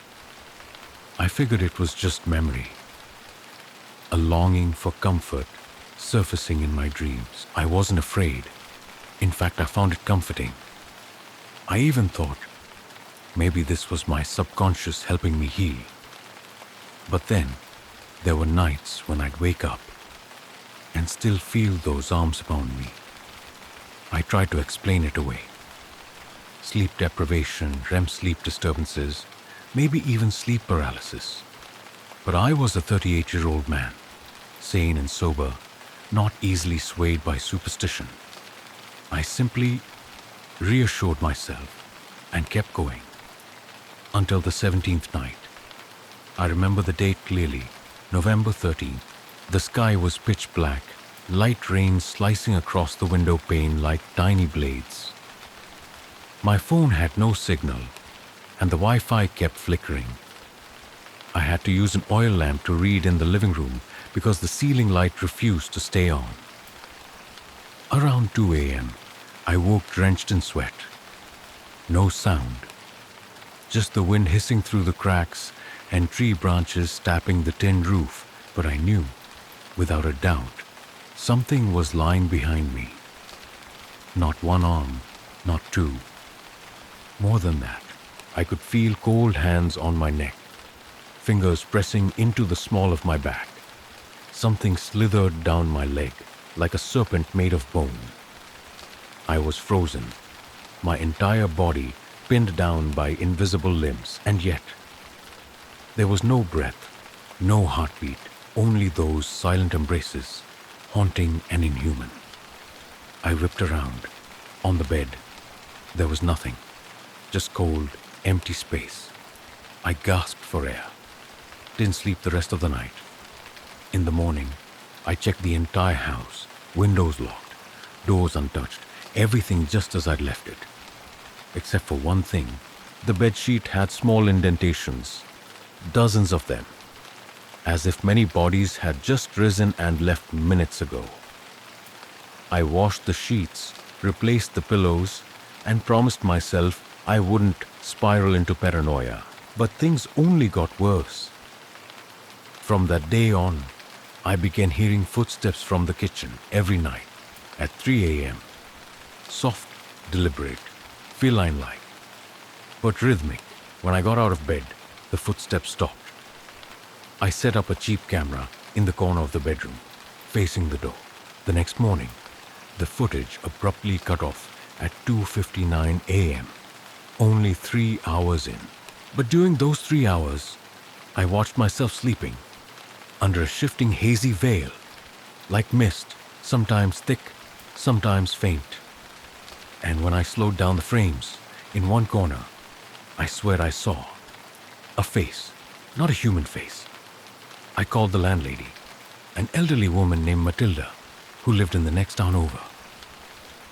When I asked if anything had ever happened in the house, she chuckled lightly over the phone. That place used to be an orphanage back in the 60s, but no one talks about it anymore. Then she hung up, leaving me with a chill down my spine and the dreadful sense that I had accidentally unearthed something that had long been sealed away. That night, I went down into the basement for the first time since I moved in. Beneath the dust, cobwebs, and a suffocating moldy smell, I found a small door hidden behind an old wooden cabinet. It was so low, I had to crawl to get through.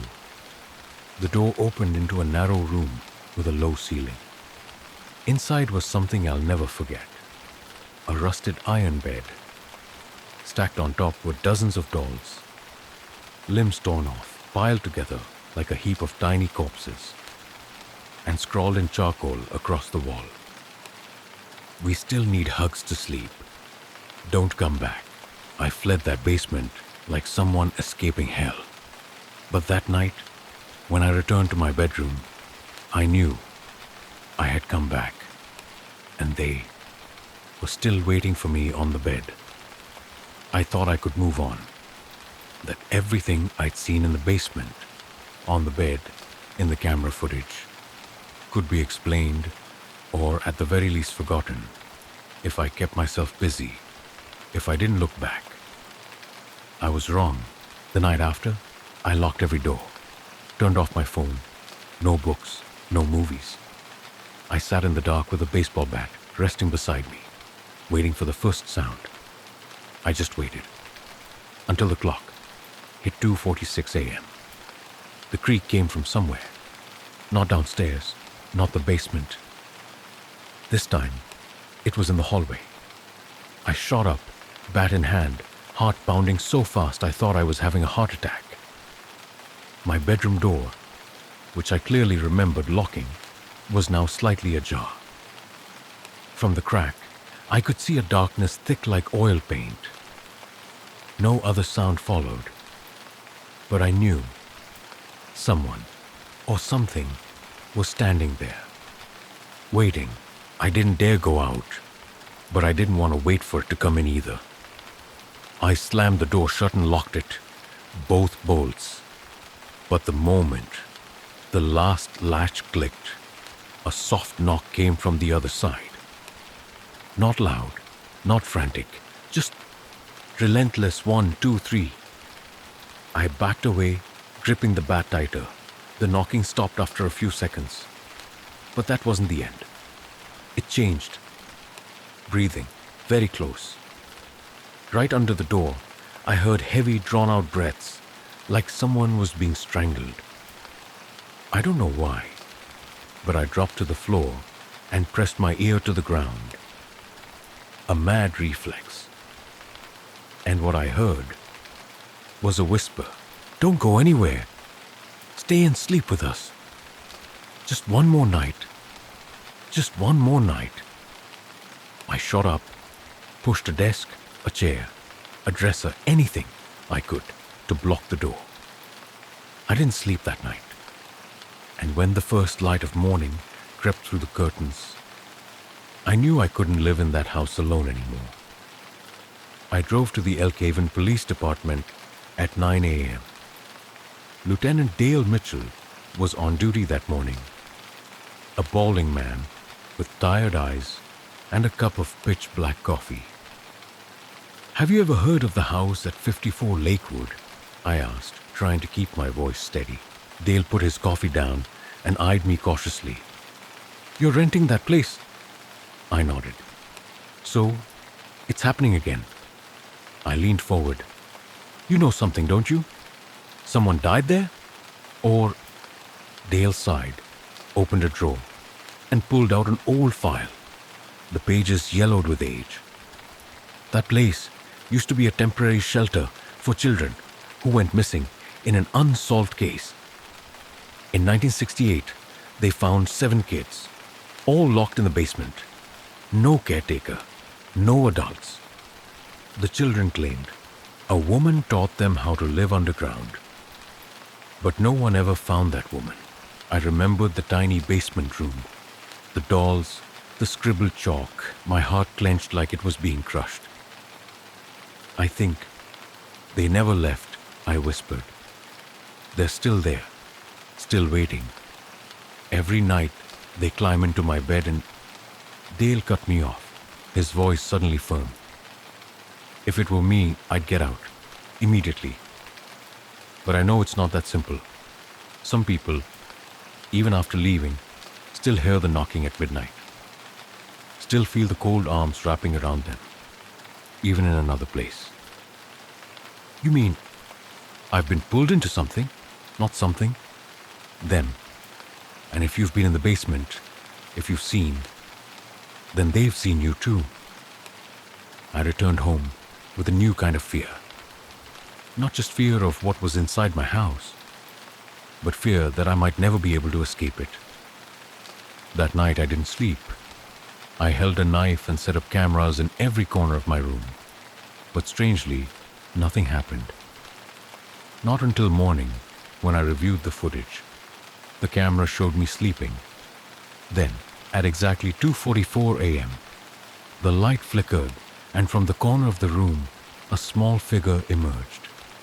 Then another, then 3, 4, until I couldn't count anymore. They crawled silently onto my bed. No sound, no contact, like mist, but clearly visible, one by one, each placing a hand on me.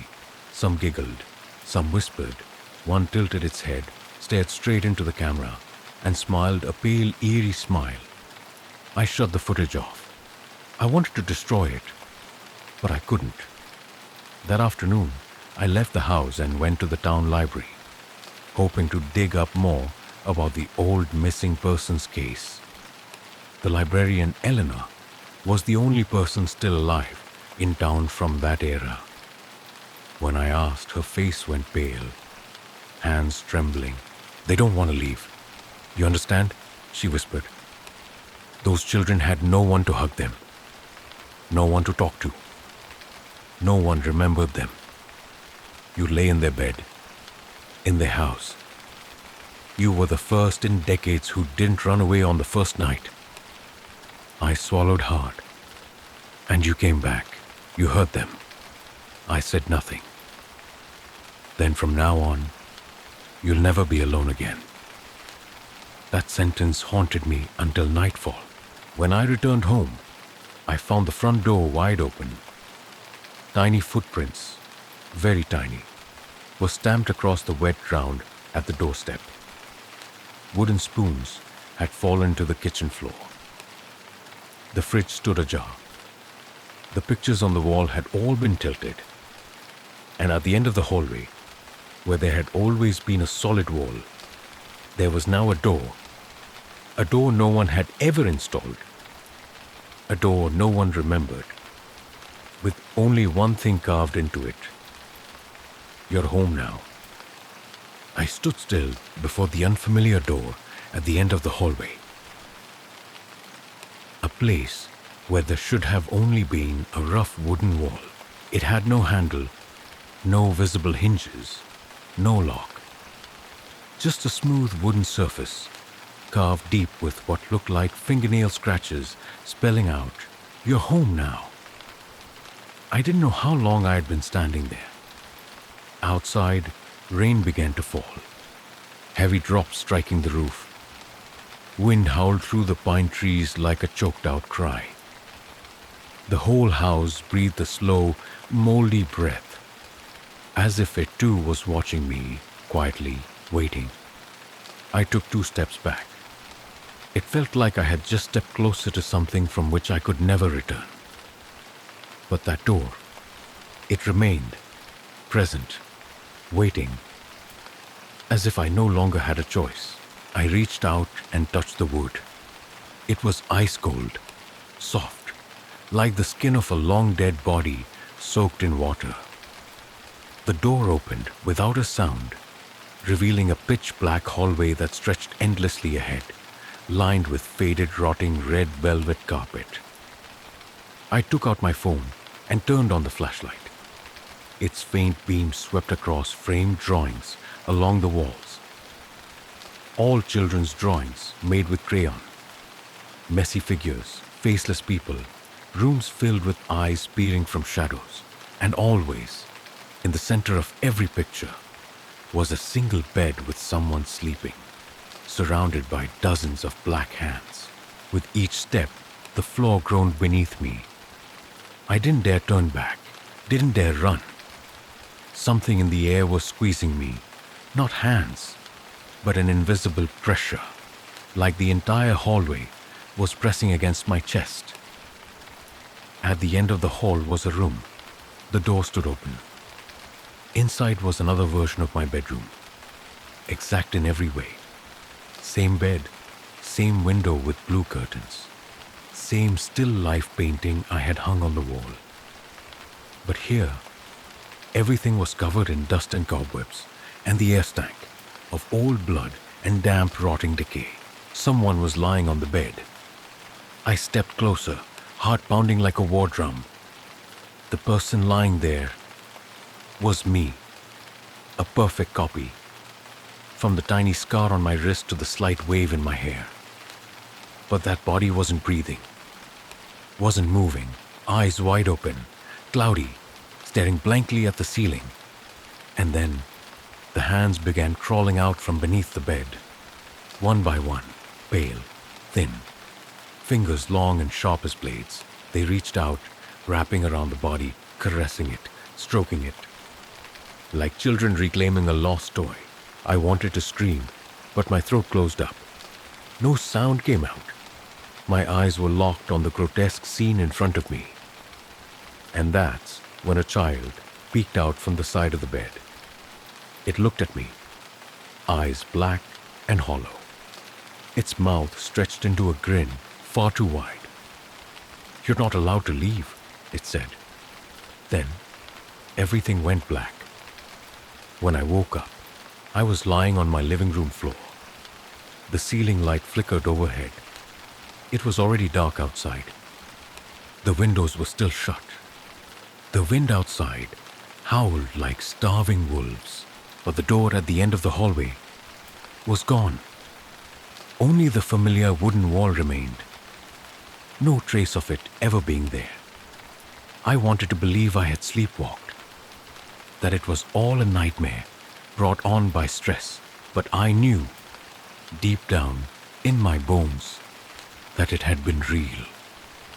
Because when I entered my bedroom, there was still an impression on the bed and on the pillow, written with a muddy finger. You're not allowed to wake up alone. The next morning, I went to see Eleanor. I brought the notebook where I had been recording everything I'd experienced.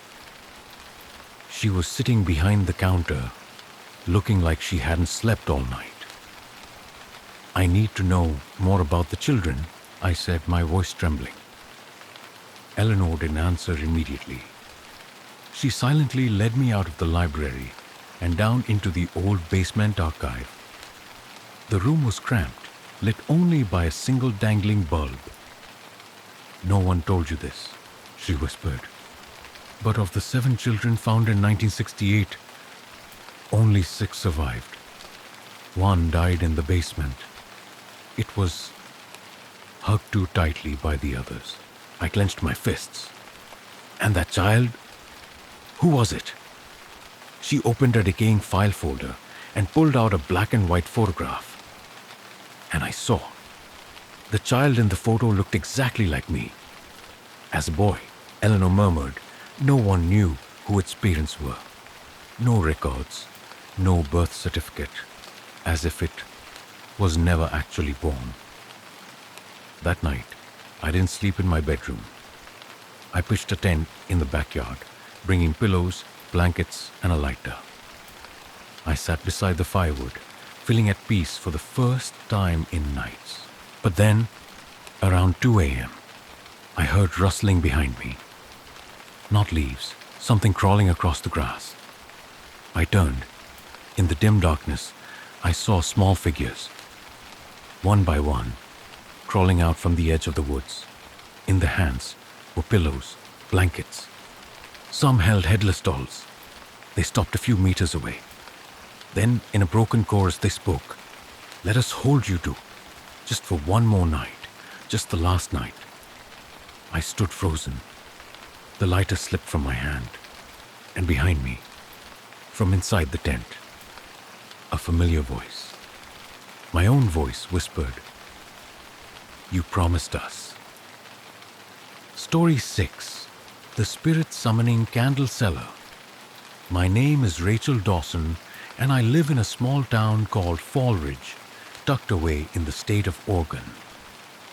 We are not famous, not known for anything except our ancient cedar groves and the Friday night market that's been around longer than anyone can remember. That's where it all began. I never believed in ghosts, seances, or the afterlife. But what I'm about to tell you, if you're listening to this at night, I suggest you turn on the lights, because ever since that night, I've never slept in the dark again.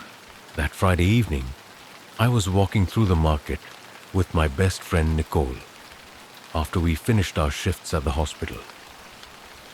Nicole had recently lost her mother in a car accident, and she'd been saying she kept dreaming about her, insisting there was something left unsaid.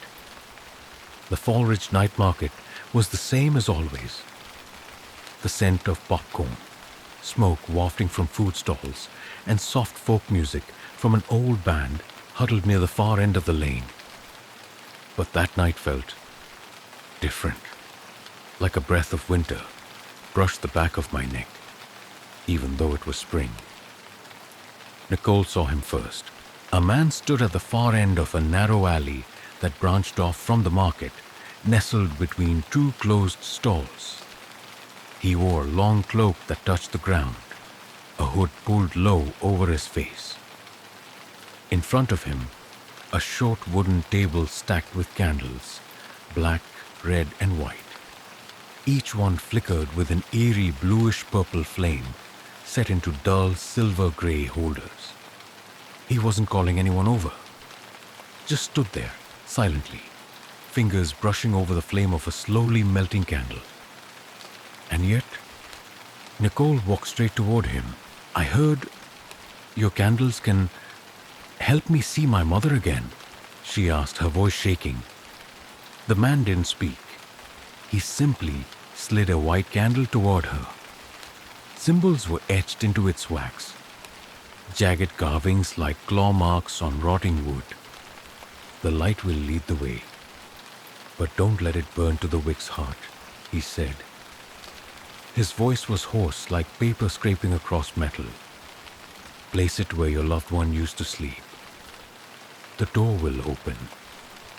Nicole turned to me, her face pale as if she'd just stepped out of a morgue freezer.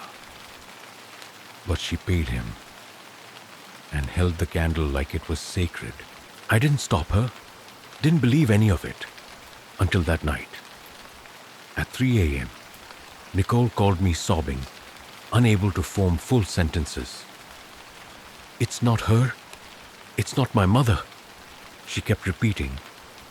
I raced to her apartment. The door was wide open. The room glowed dimly, with the flicker of the white candle placed at the head of her bed. But its light was no longer white.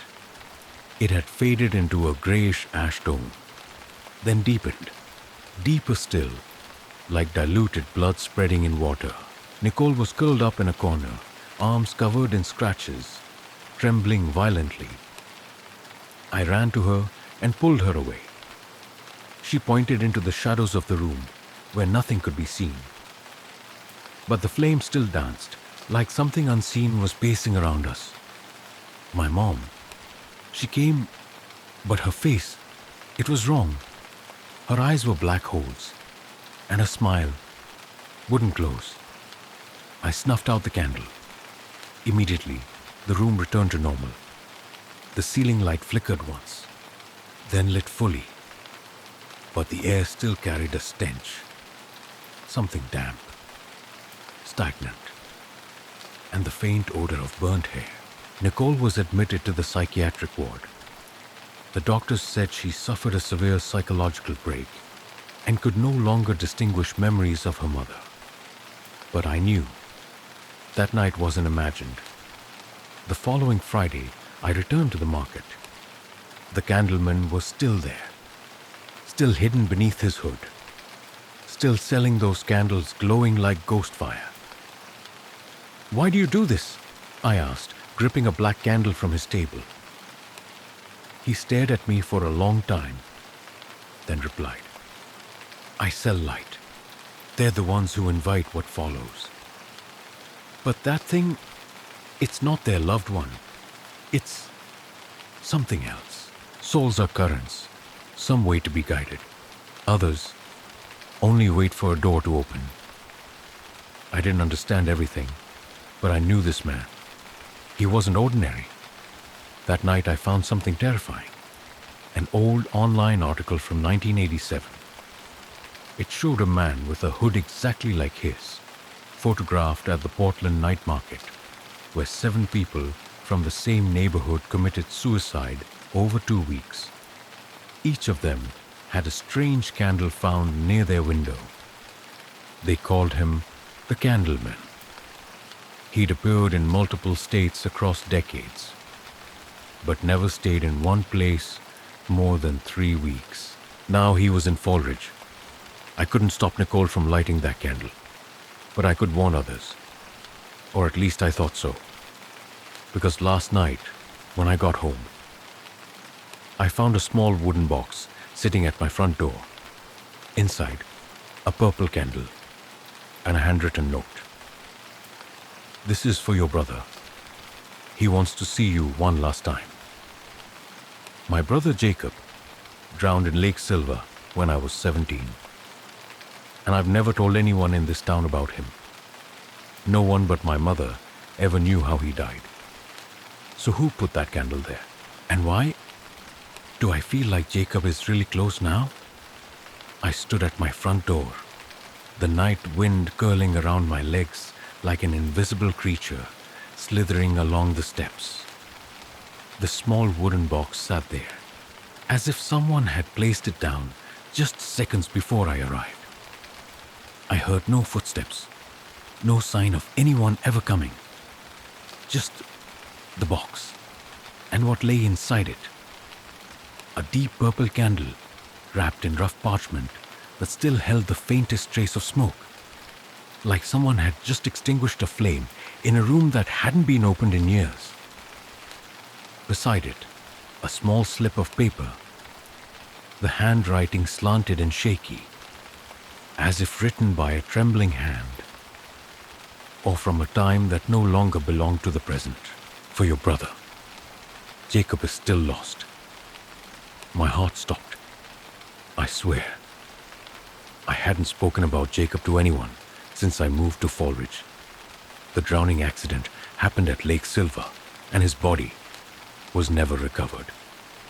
My mother refused to hold a funeral, claiming that without a body, his soul could never rest.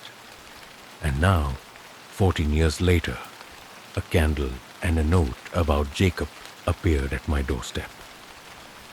I brought the box inside, placing it carefully on the kitchen table. Every instinct in me screamed to throw it out, burn it, bury it deep in the ground, but my hands opened the box anyway, my fingers touching the candle's wax. A biting cold traveled from my fingertips up my arm and into my chest like being submerged in ice. I remembered what Nicole once said. Place it where they used to sleep. The door will open. I didn't plan to light the candle. I just wanted to test it, just to see if it was all nonsense. I placed the candle in the living room, where Jacob used to sleep whenever he stayed over as a child. Though he hadn't been to my house as an adult, part of his memory still clung to the couch near the window. I lit the wick. The flame burst to life instantly. Not orange or gold, but a cold purplish blue, eerie and steady, like melting plastic. The room suddenly turned cold. All the lights flickered once, then died. I stepped back, a presence brushing against the back of my neck, soft breath ghosting down my spine. The silence cracked with a sound. Knock, knock. Someone or something was tapping on the side window. Once, knock. Twice, knock. A third knock never came. Instead, a faint scraping sound, like dry wooden nails dragging across the glass. I slowly turned my head. Through the sheer curtain, I saw a figure standing outside, back hunched, head tilted slightly, listening. "Jacob?" I heard myself whisper. The figure froze, then nodded. Once, slowly, coldly. I bolted outside, but the yard was completely empty. No one. No footprints in the fine layer of dew on the grass. No sound but my own panicked breathing. Back inside, the candle still burned, but now its light had changed. No longer purple-blue. It was red, deep, blood-dark red. I snuffed it out, but the moment the flame died, I heard the whisper. His voice. "Sister, you opened the door. Now you must keep your promise." From that night on, I had nightmares. Every night, in the dreams, I stood at the shore of Lake Silver, candle in hand, staring into a mirror-still surface. From beneath, a pale hand slowly rose, skeletal and flaking. The dreams always ended when Jacob's face appeared. But it wasn't the face I remembered. His eyes were black voids, and his lips sewn shut with red thread. When he opened his mouth, the stitches snapped one by one with a sickening pop. I went to find Nicole. She was in a mental care facility 15 miles outside Fallridge. When she saw me, she laughed, then cried. She said, "Mother comes every night. She stands in the corner, never blinks, never sleeps, doesn't go away. If I close my eyes, she gets closer." Nicole had burned 3 more candles since the first, each one a different color, different promise. Her words, But there was something in her eyes that made me back away. A misalignment. Like her soul was drifting farther and farther from her body and had no way back. The following week, rumors of strange deaths began to spread through town. An old woman in Pinewood locked herself inside her freezer, a half-burnt candle in her mouth. A single father hanged himself in the living room. Next to him, a child's drawing read, "Daddy met Mommy again." A high school student vanished after live streaming a spirit summoning challenge using a black candle bought from a man in a cloak. Then one night, while passing through the night market, I noticed the candle seller's table was gone, but he hadn't left. There were now 3 identical tables, 3 hooded men, each one selling a different kind of candle. One spoke of white flames that lead to rest. Another whispered that the purple fire could reopen memories that never existed. The third said nothing. He only smiled, revealing teeth burnt gray like ash. On his table lay thick black candles, some of which seemed to be bleeding. That's when I realized this isn't personal anymore. It's a plague spreading through light, a false invitation wrapped in hope, luring grieving souls into the hands of nameless entities, things that never belonged to this world. And worse, those candles are now being sold online. I couldn't sleep for days after I saw 3 candle sellers appear simultaneously at the Fallridge night market. No one in town seemed to notice the oddity, or if they did, they pretended not to.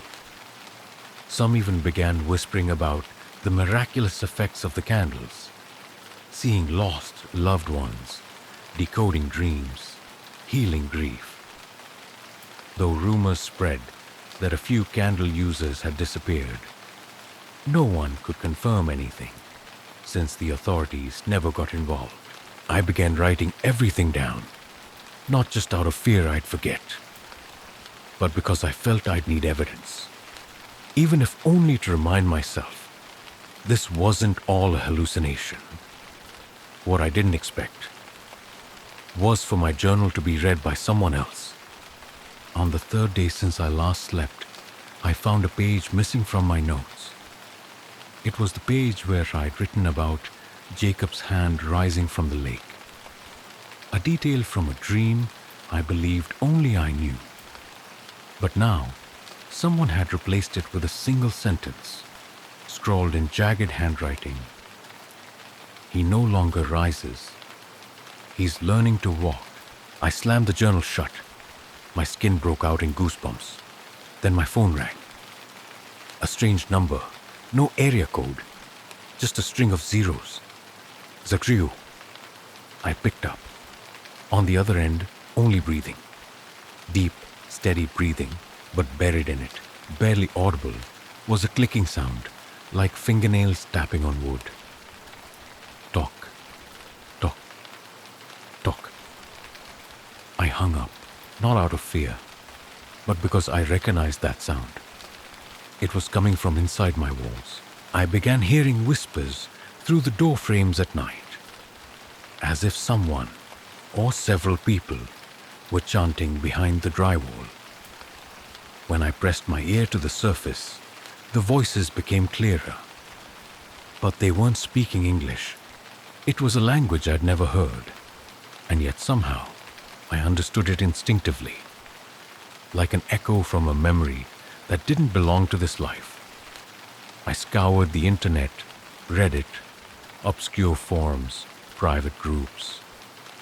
Eventually I found a user named Wax Witness, who posted dozens of photos of inverted burning candles.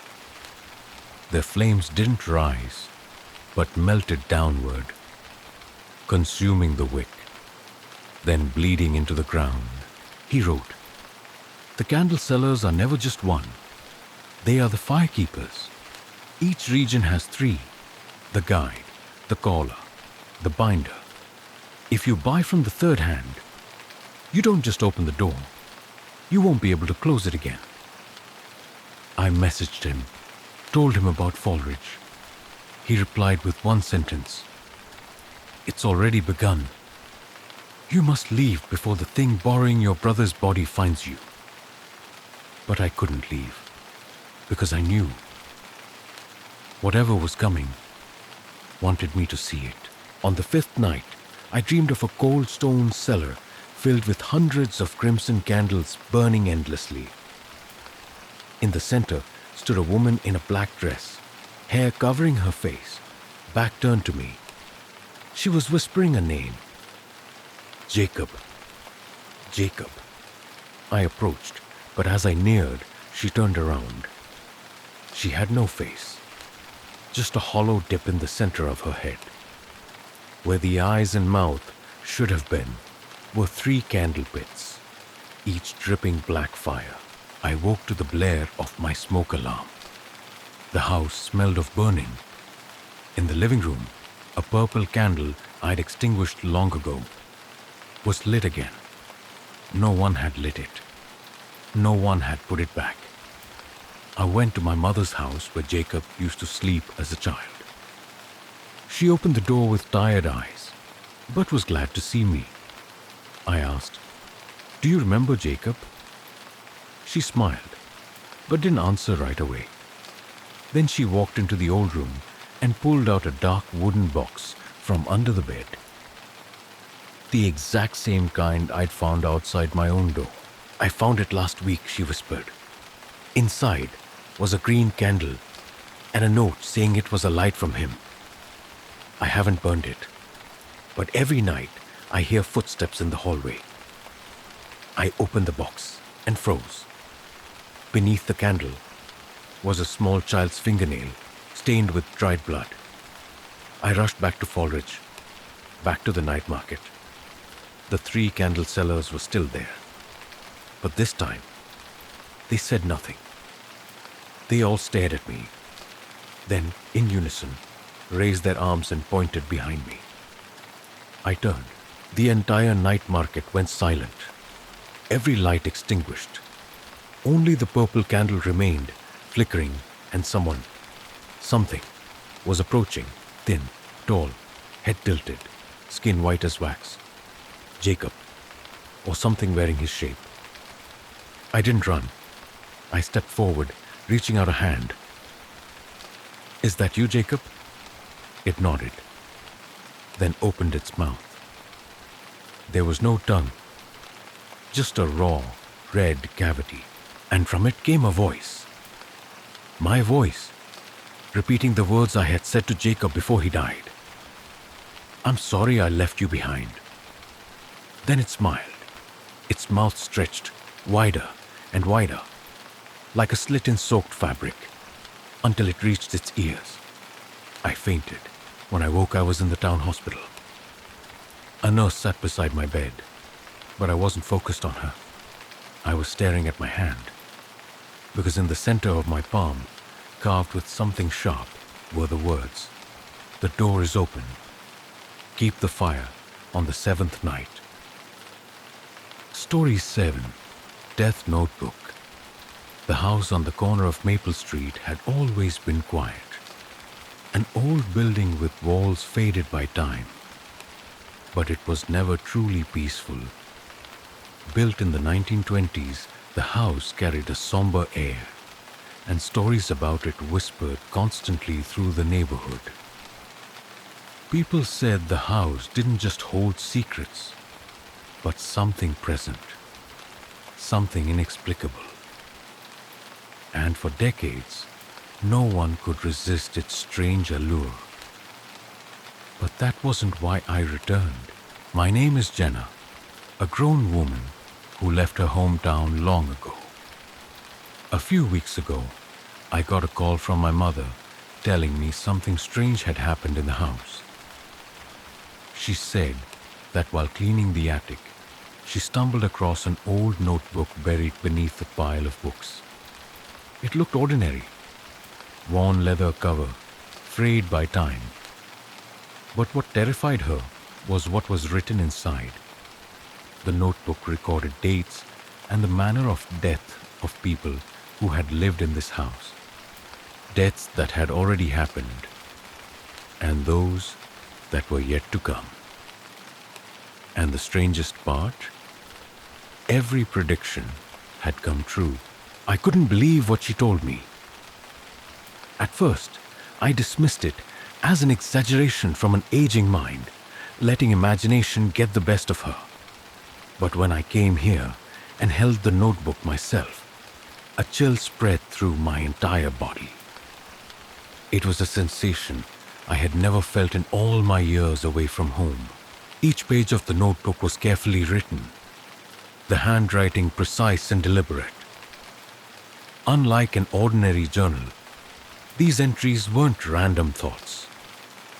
They carried an eerie power, a strange certainty, and no matter how hard I tried to explain it, there was no rational way those events could be predicted.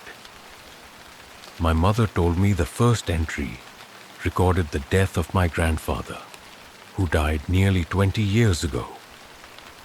Though he was long gone, the notebook listed the exact date and cause of his death, down to the smallest detail. Then came other names, more family members. None of them escaped what was foretold.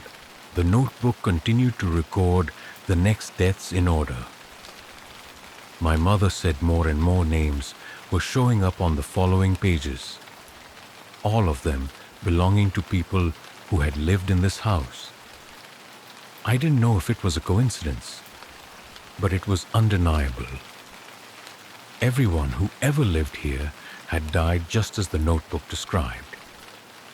And now, there was only one thing I knew for certain. I was next. The following morning, I decided to investigate further. I pulled the notebook from my bag and flipped through the pages, hoping to find some clue that would explain everything. But what I found was even more unsettling. Each page revealed something I had never known about this house. The deaths recorded in the book weren't just ordinary. They were disturbing. One entry told of a man who once lived in the attic beneath the roof. According to the notebook, he suffered a sudden fit of rage and smashed his head against the wall, dying in that very room. The entry was written with haunting precision, even detailing the exact time of his death. I didn't know why, but I felt cold, colder than I ever had before. This notebook, it wasn't just a collection of stories. Somehow, this notebook could see things. Future events. This wasn't coincidence. Each death had occurred exactly as predicted. And now I realized my fate was already written as I kept reading. A name suddenly appeared that made my blood freeze. Jenna, May 12, 2025, death by gas poisoning. My heart stopped. How could this book know my name? Then I noticed a final line scribbled hastily across the bottom of the page, as if someone had written it with trembling hands before they died. No one can escape. Terror began to claw at my chest. I couldn't leave, not the house, not the notebook. It felt like the doors themselves were watching me. Every step I took echoed like someone was right behind me. This wasn't an ordinary house, and that wasn't an ordinary notebook. Something is plotting, and I don't know what it is. Could a curse truly haunt a family for generations? Are these deaths part of a twisted design or an inexplicable chain of fate? I don't have the answer. All I know is I can't leave, not until I find the truth. But the question is, will I have enough time? I opened the notebook again, desperate for another clue. That's when I saw it. A new line, written in reverse. The next one won't escape. And at that exact moment, a strange sound echoed from above, from the attic, cold. Not the chill of winter, but a bone-deep cold that sank into my skin, settling into every muscle fiber. I couldn't shake the growing fear clawing its way up my chest. That notebook, it wasn't just an inanimate object. It was alive. It was controlling everything around me. When I read the reversed line, the next one won't escape, everything blurred and unraveled. I didn't know if it was true, but I felt it. An invisible force tracking my every step. I sat frozen in the old wooden chair in the living room, the light of the oil lamp casting a soft glow over the notebook, illuminating the ink on each page. I couldn't look away, even as dread wrapped itself tighter around me. I felt something standing behind me, breathing softly. But when I turned around, no one was there. The air had grown so still, it choked me. Only the ticking of the grandfather clock on the wall echoed through the silence, like a cruel reminder of time slipping from my grasp. Then a sound from the upstairs hall made me jump. Footsteps, heavy ones, someone walking the corridor. I held my breath, eyes fixed on the attic door. Maybe it was my mother. But the footsteps didn't sound like hers. As I stood, the footsteps stopped. The unease doubled. I crept toward the staircase, each step adding weight to the stone forming in my stomach. This house, though aged and familiar, had never felt like it was about to collapse like it did now. Each time I returned here, each time I stepped through its doors, I felt something different living within it. Something logic couldn't explain. I didn't want to go up there. I told myself I wouldn't face anything unnatural or unexplainable again. But my feet seemed to move on their own, compelled by a will not mine. At the top of the stairs, the attic door stood oddly ajar. No creak, no motion, just a heavy stillness, like it had been waiting for me. I froze, one hand gripping the banister, eyes fixed through the sliver of the door. Cold spilled out from the room, so intense I couldn't breathe. Then I heard it, a whisper, soft as wind, but clear enough to slice through me. It wasn't my mother's voice. It was someone else. A hoarse, hollow rasp like someone who had lived in the dark far too long. Don't look back. There's no way out, Jenna. My heart nearly leapt from my chest. I couldn't move. It felt like an invisible hand was gripping me tight, holding me in place. I stared at the partially open door. A faint shadow, almost imperceptible, stood behind it, but I couldn't make out any features. This fear couldn't be named. It wasn't ordinary human fear. It was deeper, more haunting. Suddenly, a flicker of light burst from inside the attic, revealing a strange sight. A hazy figure sitting with its back to me, long hair hanging down, face hidden. I couldn't tell if I was hallucinating or witnessing something real. Before I could process it, the figure turned, and as it did, I could no longer breathe. Its eyes weren't human. They were two deep, hollow sockets, pitch black, reflecting no light. I couldn't look away, even though I knew I was facing something that didn't belong to this world. At that exact moment, the notebook in my hands began to tremble. The pages fluttered rapidly, as if a phantom wind was rifling through them, until they stopped on a blank page. My eyes locked onto the words forming across it. And that was when I saw the unthinkable. Jenna, May 12th, 2025, pushed down the stairs. I froze before I could even comprehend what it meant. A loud noise erupted behind me, like something slamming hard against the wall, forcing me to spin around. The attic door had shut, silently. I couldn't take it anymore. Running was my only choice. But the moment I turned, a sudden gust of freezing air struck me, knocking me off balance and sending me crashing to the floor. Terror swallowed me whole, deeper than I'd ever known. I realized then that if I didn't find answers to what was happening, I wouldn't survive past May 12th. It was too early to think of escape, but could I survive at all? If the notebook truly knew? If the deaths were already written, and I was the next name on the list? One foggy morning, I woke up in the familiar living room, but something felt wrong. A heavy feeling sat in my chest, impossible to shake off. As if some invisible force had wrapped itself around me, holding me in place beneath its shadow. I looked around. The familiar things no longer felt the same. The old house with its wrinkled walls and worn-out furniture no longer gave me the comfort it once had.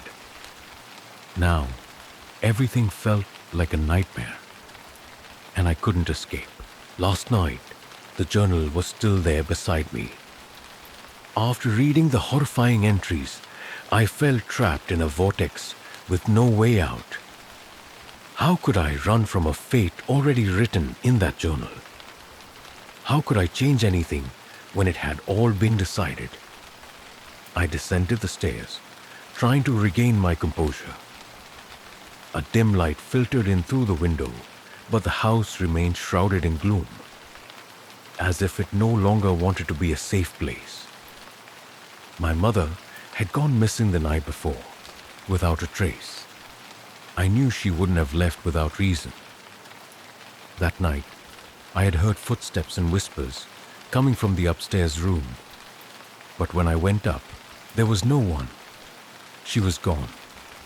All that was left was me, the journal, and a future already foretold. My eyes stopped at the wall clock. The hour hand pointed squarely to 10 a.m. A rising unease gripped me as I realized only a few days remained until May 12th. The date my fate was clearly written in the journal. I knew I couldn't just sit and wait for death. I had to act. I had to find a way to change my fate. I decided to return to the attic room where the journal had been left. My heart pounded faster with each step. The air upstairs was thick, suffocating. It was a cold space, devoid of sound. But the walls whispered, as though they were telling the house's own stories of death. I didn't feel alone. Someone was watching me. An unseen pair of eyes staring from the shadows. I stepped into the room, squinting against the flickering light of a weak oil lamp. The journal was still there, on the old wooden table, as if it had been waiting for me. I didn't dare touch it immediately. Fear closed in around me as I realized I couldn't change anything. I couldn't escape the shadow of this book. Finally, I took a deep breath and opened it. The words inside were as cold as ever. But then, I saw something new. A page that hadn't been there before. The letters were unfinished, as though scribbled in a panic, but I could still make out a few words. A warning. Warning.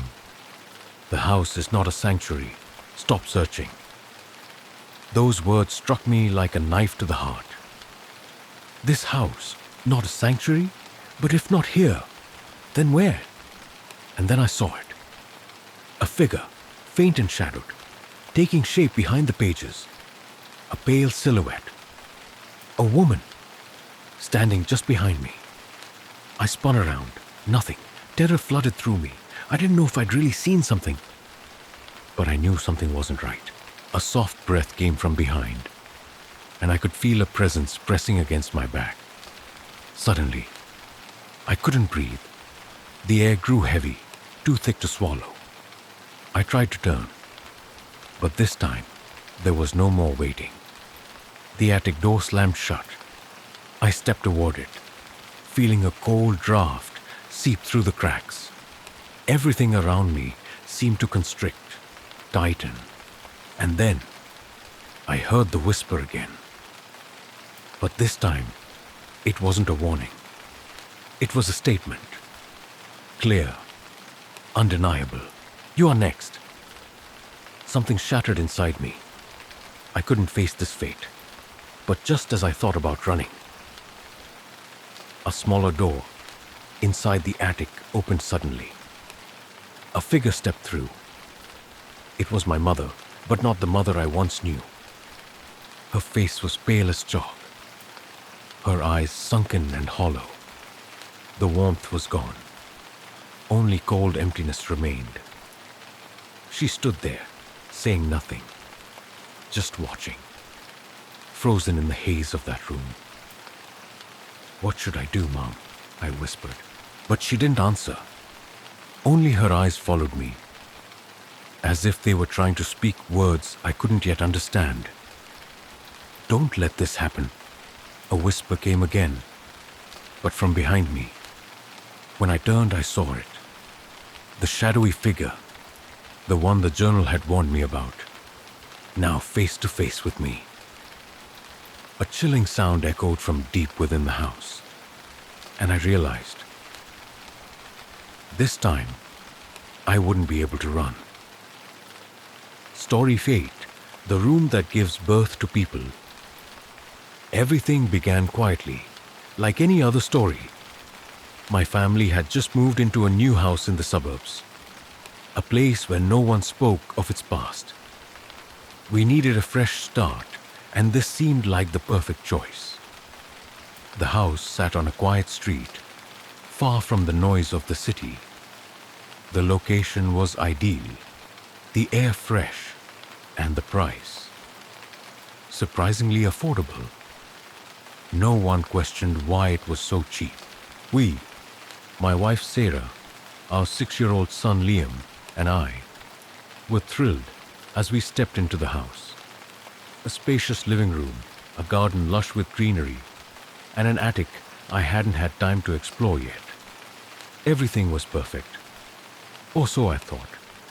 On the first day we moved in, something strange happened.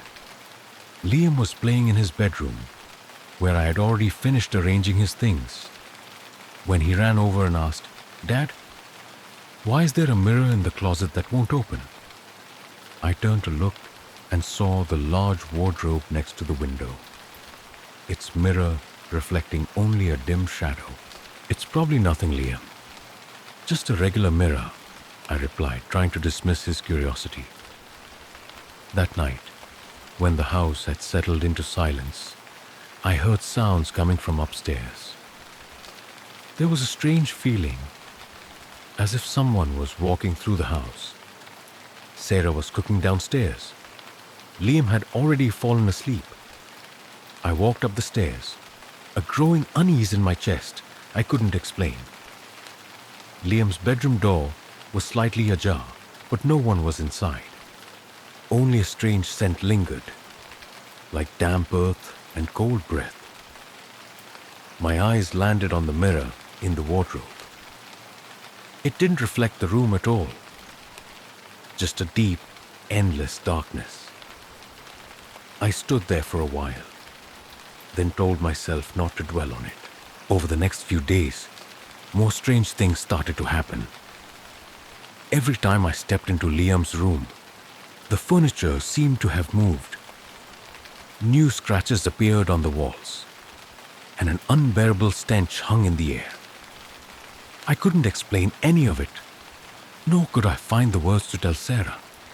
She just thought I was overly anxious about the new house. But then one night, everything changed. Sarah and Liam were asleep. I sat alone in the living room, reading a book. Suddenly, I heard footsteps upstairs. They were clear, unmistakably human. But when I went up, there was no one there. Liam was still fast asleep.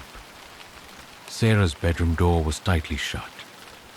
Then I turned and looked at the mirror in the wardrobe again. This time, I saw something different. A figure stood inside the mirror.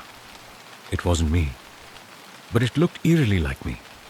A familiar shape, but the face was distorted.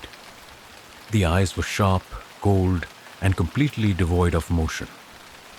I felt a chill slice down my spine. I slammed the closet shut. But just as I did, the mirror shattered. Thousands of shards of glass exploded into the room. I didn't know what to do.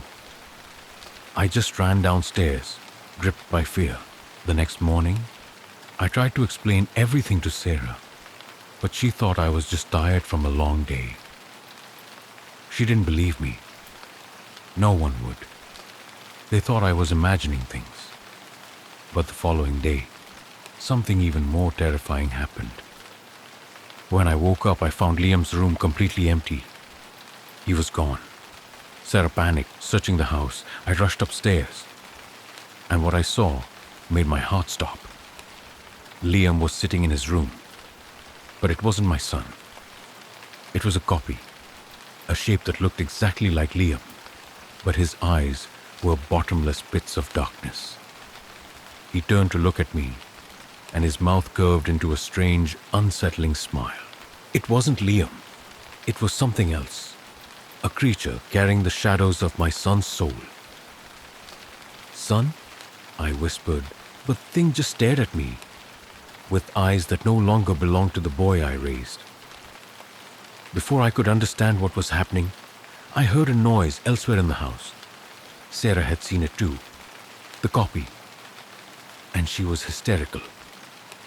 And then, like a loop I couldn't escape, I discovered that every 33 hours, a new copy of someone in the house was born. But they weren't us. They were distorted, twisted beings, filled with darkness and rage. And worst of all, each of those copies could only be destroyed by the hand of the original person still living in the house. I couldn't take it anymore. Every time I looked into the eyes of a copy, I saw violence and the desire to destroy. That room, that cursed room, was the source of it all. A place where darkness gave birth to these monstrous entities with one purpose only: to ruin everything we ever loved. And we, the ones still living in this house, were left to face a brutal truth. To end the nightmare, we had to kill our own copies. The days that followed after Liam returned as a copy of himself turned our lives into an unending nightmare. This house, with every seemingly peaceful and lovely detail, now felt like a deadly trap. I no longer recognized anything, no longer trusted what I saw or heard. Every passing minute felt like I was being pulled deeper into a spiral I couldn't escape. I killed Liam's copy. That sentence echoed in my mind every night. I killed the copy of my own son. The feeling was unbearable, a wound that would never heal. Liam, my little boy, was no longer Liam. And I, a father meant to protect his child, had to take the life of the very being I had raised. We had no other choice. That room, every 33 hours, created a new copy. But the copy wasn't just an identical replica. It was a distortion, a creature stripped of humanity, carrying the darkest fragments of the person it mimicked. It didn't just want to exist. It wanted to destroy, to ruin everything we loved. Since I killed the copy of Liam, strange things began to happen. Sarah and I couldn't sleep, couldn't rest. The nightmare haunted us not just at night, but followed us through the day. Whenever I looked into Sarah's eyes, I no longer saw her. She looked worn, hollowed out, as if she had been living in eternal darkness. No one could understand what was happening in this house. One night, when Sarah went to bed early, I decided to go upstairs alone, to check that room, to check the mirror that haunted my thoughts. The fear I felt every time I looked into that mirror. It was like a whisper, reminding me of what had happened and what was still to come. When I entered the room, the mirror was still there, silent like an old friend. But this time, something had changed. The cracks on the surface had healed on their own, and a strange light was glowing from within. I couldn't look away. Then, a sound behind me. I turned. Nothing there. I looked back at the mirror, and this time, I no longer saw myself. Instead, I saw a stranger, a man with hollow eyes staring directly at me. I stepped back, heart pounding, but I couldn't stop. My feet moved forward, as if pulled toward the glass. The moment I touched it, a scream rang out, as if from some far-off place. Suddenly, a whirlwind tore through the room, shattering everything around me. But I stood still, unable to move. The light from the mirror grew brighter, as if it was trying to swallow me whole into the darkness. Then, I turned, and Sarah appeared before me. But she was no longer the Sarah I knew. Her hair was wild, her eyes empty and cold like a corpse. She said nothing, just stared at me with pure hatred. I tried to scream, but no words came. My body felt frozen. The last one must die, and it will be you. The voice was not Sarah's. It was something else, something possessed by darkness. Before I could react, a knock came at the door. Even though I knew no one should be here at this hour, I felt an overwhelming urge to open it. When I did, no one was there.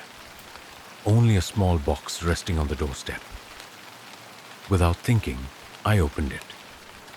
Inside was a single slip of paper. On it, "Thank you for helping complete the loop." A chill surged through me. I didn't understand what it meant. But the moment I read those words, I felt the air shift. Something dangerous was coming, and I knew I wouldn't be able to escape it. The next morning, I told Sarah, but she said nothing. Her gaze turned distant as if an invisible wall had formed between us. Liam, too, no longer felt like himself. Even though his copy was destroyed, I couldn't feel at ease. Every time I looked into his eyes, it felt like something else was staring back. Something that wasn't my son. Every 33 hours, the room creates another copy.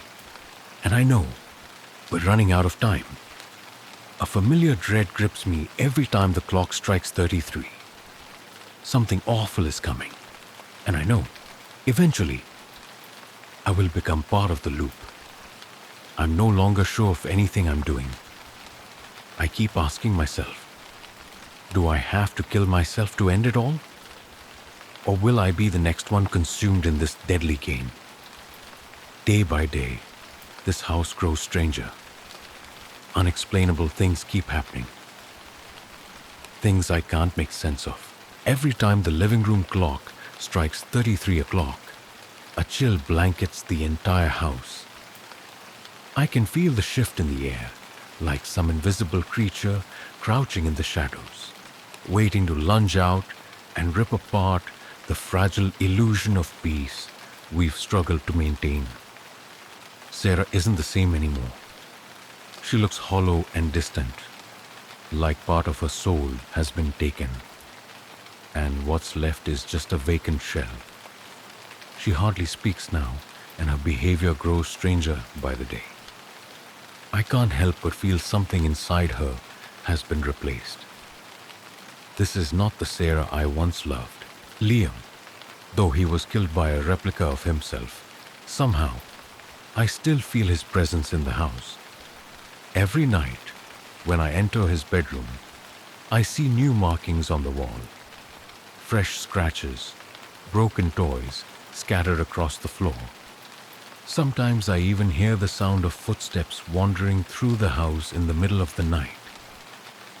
But the strangest thing of all is the mirror in the wardrobe. Every time I approach it, it seems to change. Not just cracks like before, but transformations of the reflection itself. One time, I saw myself in the mirror, but it wasn't me. It was another version of me, with a wrinkled, scarred face and empty eyes. Eyes that no longer looked human. I'm losing control. One morning, after waking from a nightmare that seemed to last forever, I found myself standing in front of the mirror without knowing how I got there. There, in the reflection, was a blurred figure. Sarah, but not the Sarah I knew. Her eyes were brimming with tears. Her lips moved like she was trying to speak, but no sound came out. "Run," I heard a voice whisper inside my head. "You can't save her anymore." That's when I realized that room didn't just give birth to a copy of my son. It was changing all of us. The replicas weren't perfect imitations. They were corrupted versions. Twisted beings carrying the decay of human souls. Monstrous things, not people. I could feel death creeping closer. And this time, it wasn't a normal death. It was obliteration, with no salvation. And then, the thing I feared the most finally happened. One night, as Sarah fell into another episode of delirium, I heard her gasping from the bedroom. I rushed in, only to see her standing in front of the mirror. Her eyes rolled back, mouth gaping wide, as if witnessing something unspeakable. She turned to look at me, and I realized she wasn't my wife anymore. She smiled, but that smile, it wasn't human.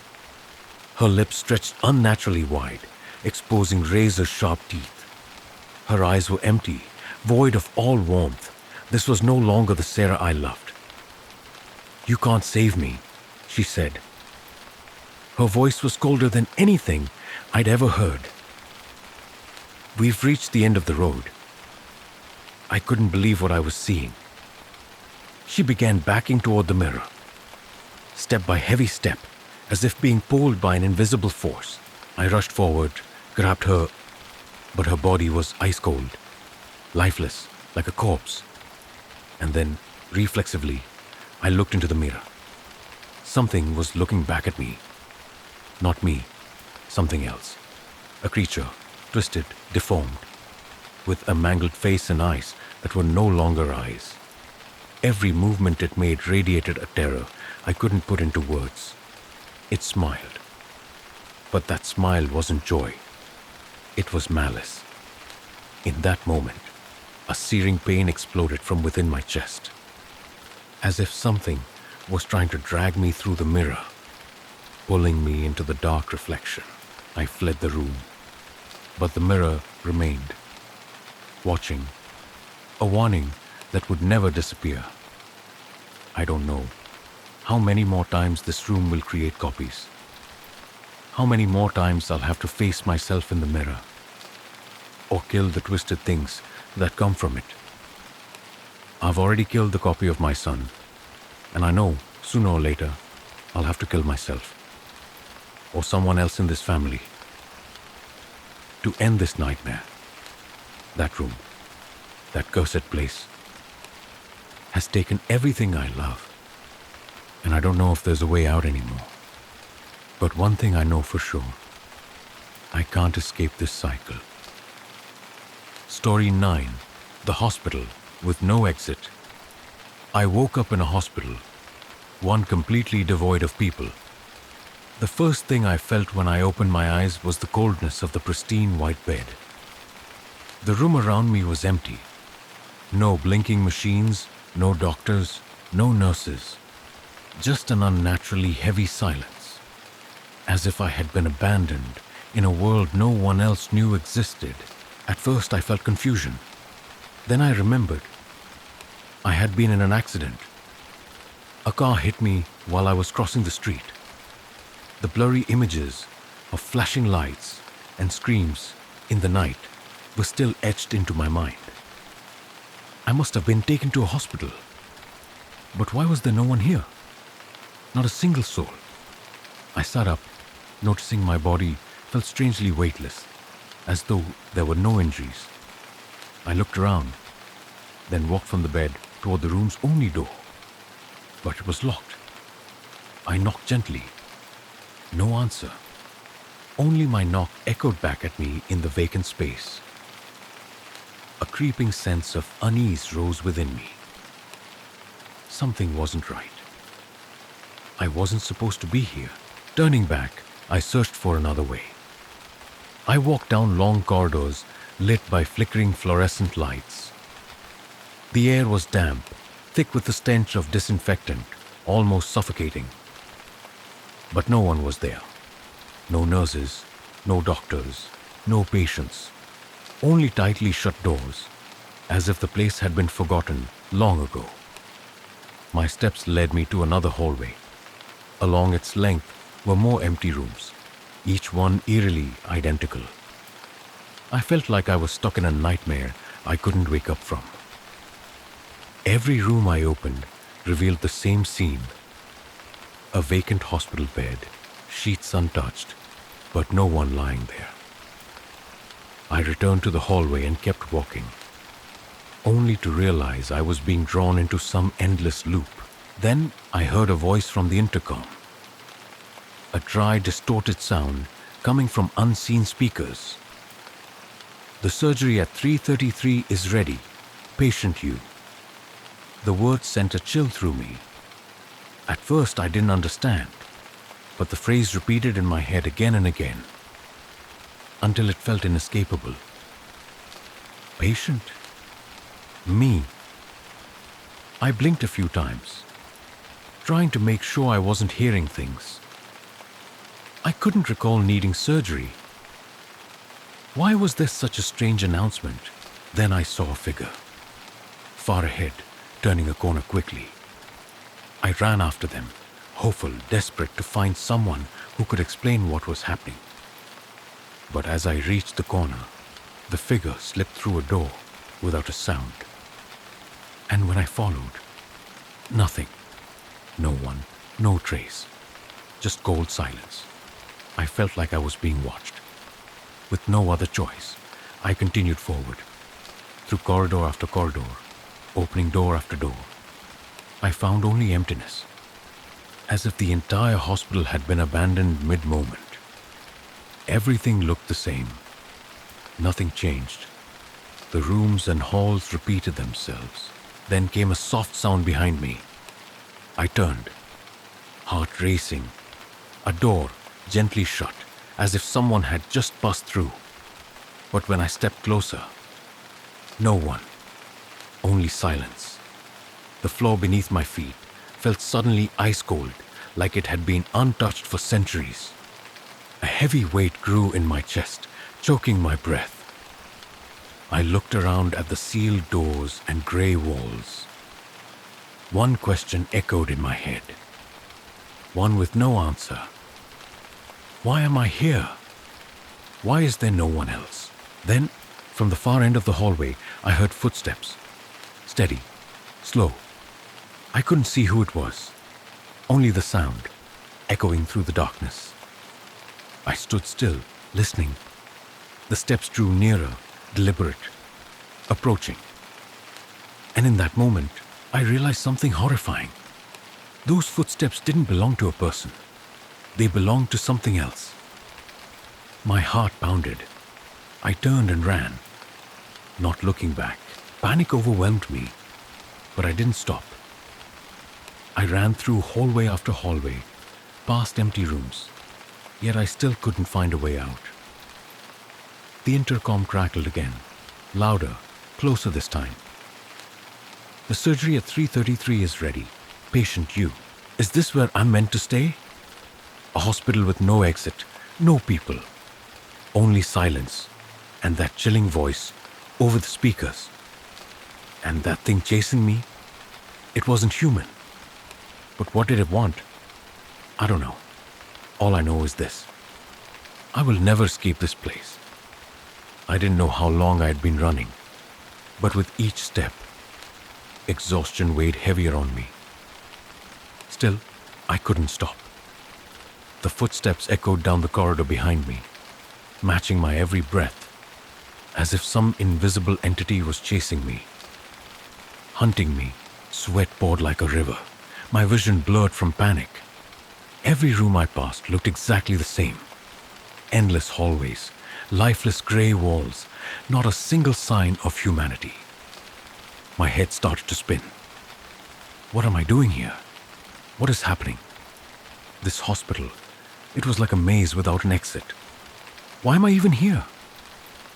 My pace slowed as my legs began to give out. And then a sound, strange and sudden, a soft noise behind me. I turned, hoping it was just my imagination brought on by exhaustion. But no. The door behind me had opened, and from within the darkness a faint glow leaked out. With no other choice, I stepped closer. A strange pull rose in my chest, an urge to enter the room, even though I didn't know why. As I crossed the threshold, the flickering lights from the small lamps inside made it feel like I was stepping into another world.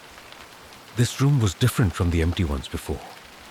It was decorated with bizarre objects, old paintings, and in the center stood an operating table, long unused. And then I saw him, a man sitting in a chair, his face hidden behind a white mask. My first feeling was a deep sense of unease. He didn't belong here. He was the room. Even though his eyes were concealed behind the mask, something about them pulled me in. I couldn't look away. "Welcome." His voice rang out, deep and steady. I couldn't tell where the sound came from. It seemed to come from inside my own head. "You've come to the right place." I couldn't speak. A chill crept through my chest. Everything was too strange. Why was I hearing this voice? Why was he here? He stood slowly, walking toward the operating table. Every step was soft but carried an eerie authority. "It's time for you to prepare," he said, gesturing toward the table. "Don't worry, your procedure won't take long."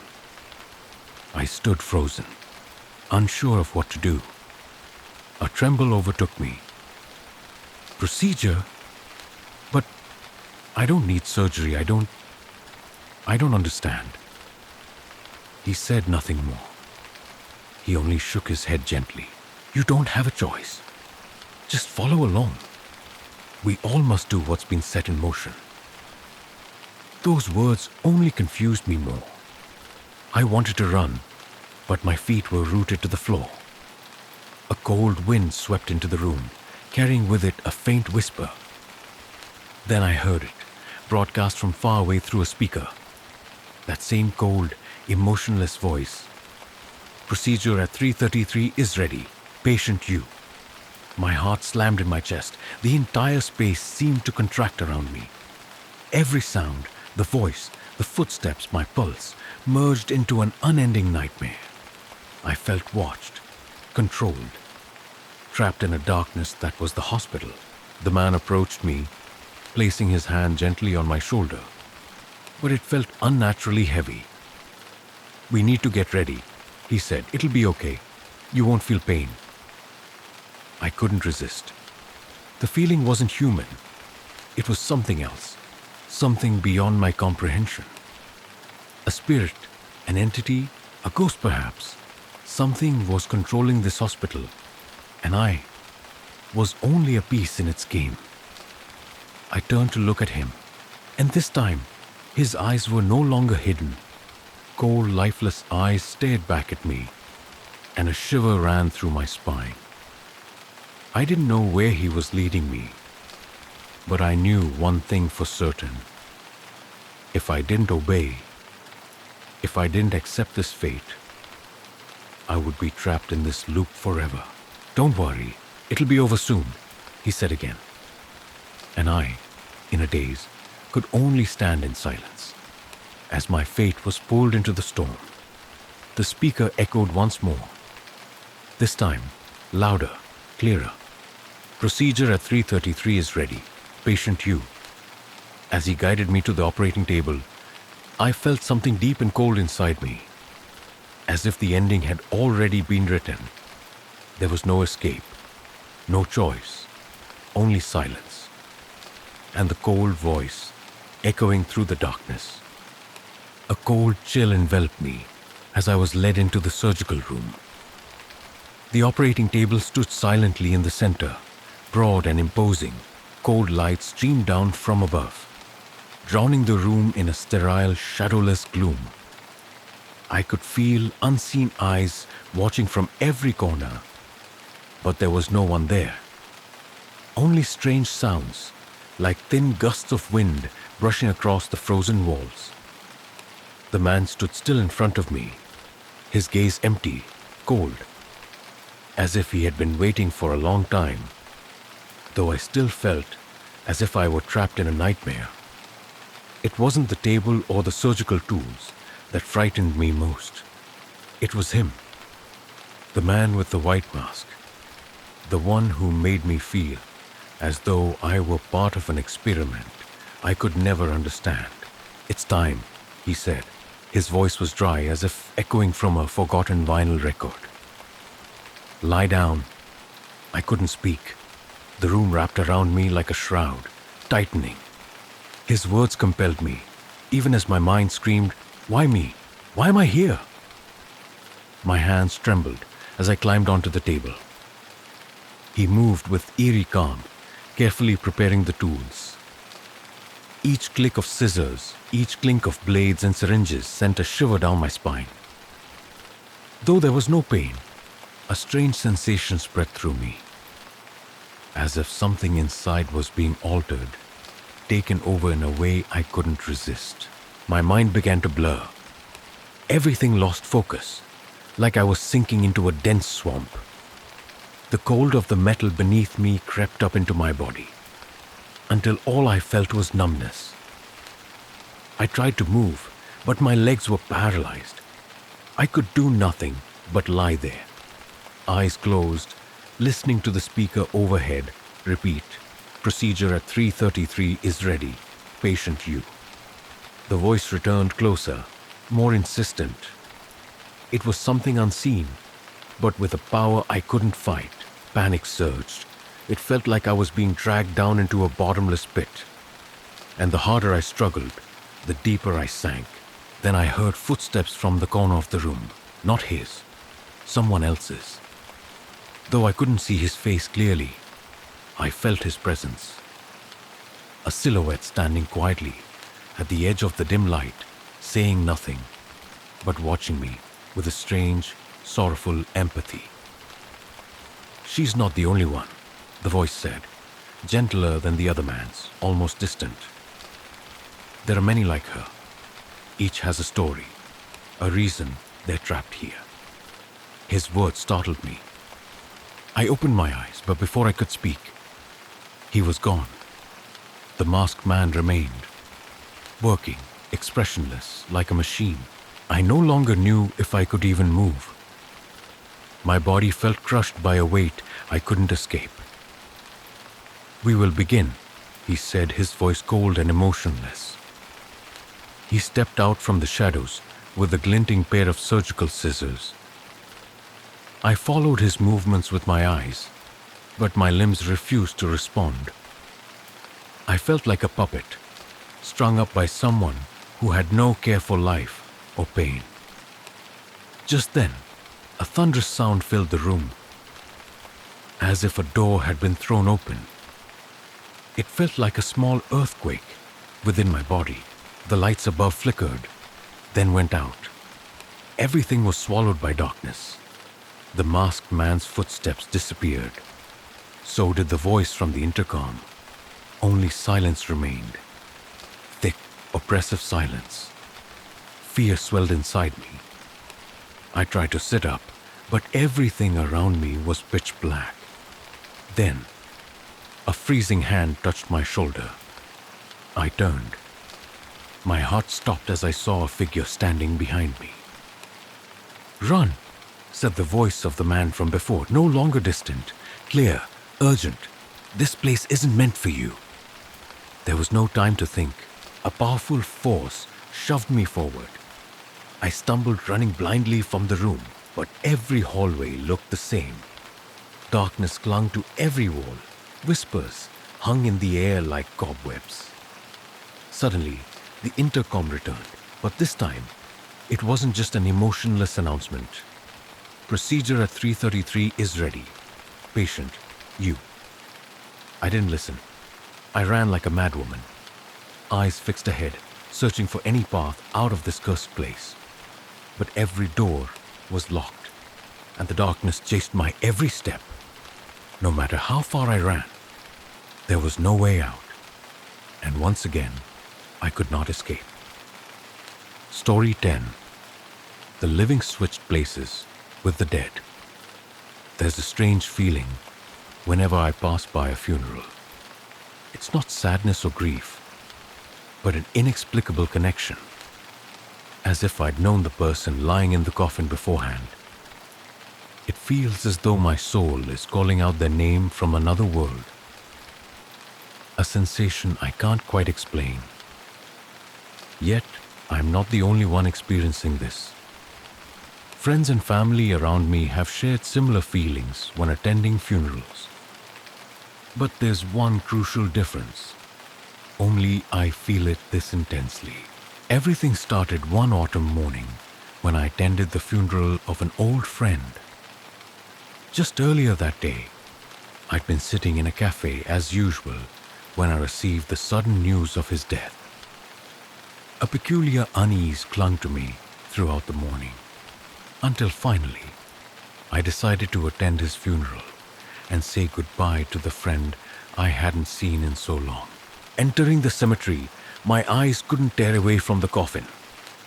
My friend's body lay motionless inside, but his gaze, it resembled mine to a disturbing degree. I was overcome with a strange confusion, not the typical sorrow one would expect, but a deep, hidden dread. It felt as if he were watching me from beyond this world, and I was the only one who could sense that stare. Though his body never moved, his gaze never left me. The third time I experienced this sensation was when passing another funeral, this one belonging to someone I didn't even know. Just a stranger, yet I found myself unable to look away. That same eerie feeling emerged, a mysterious connection, as if I and the person in the coffin were one.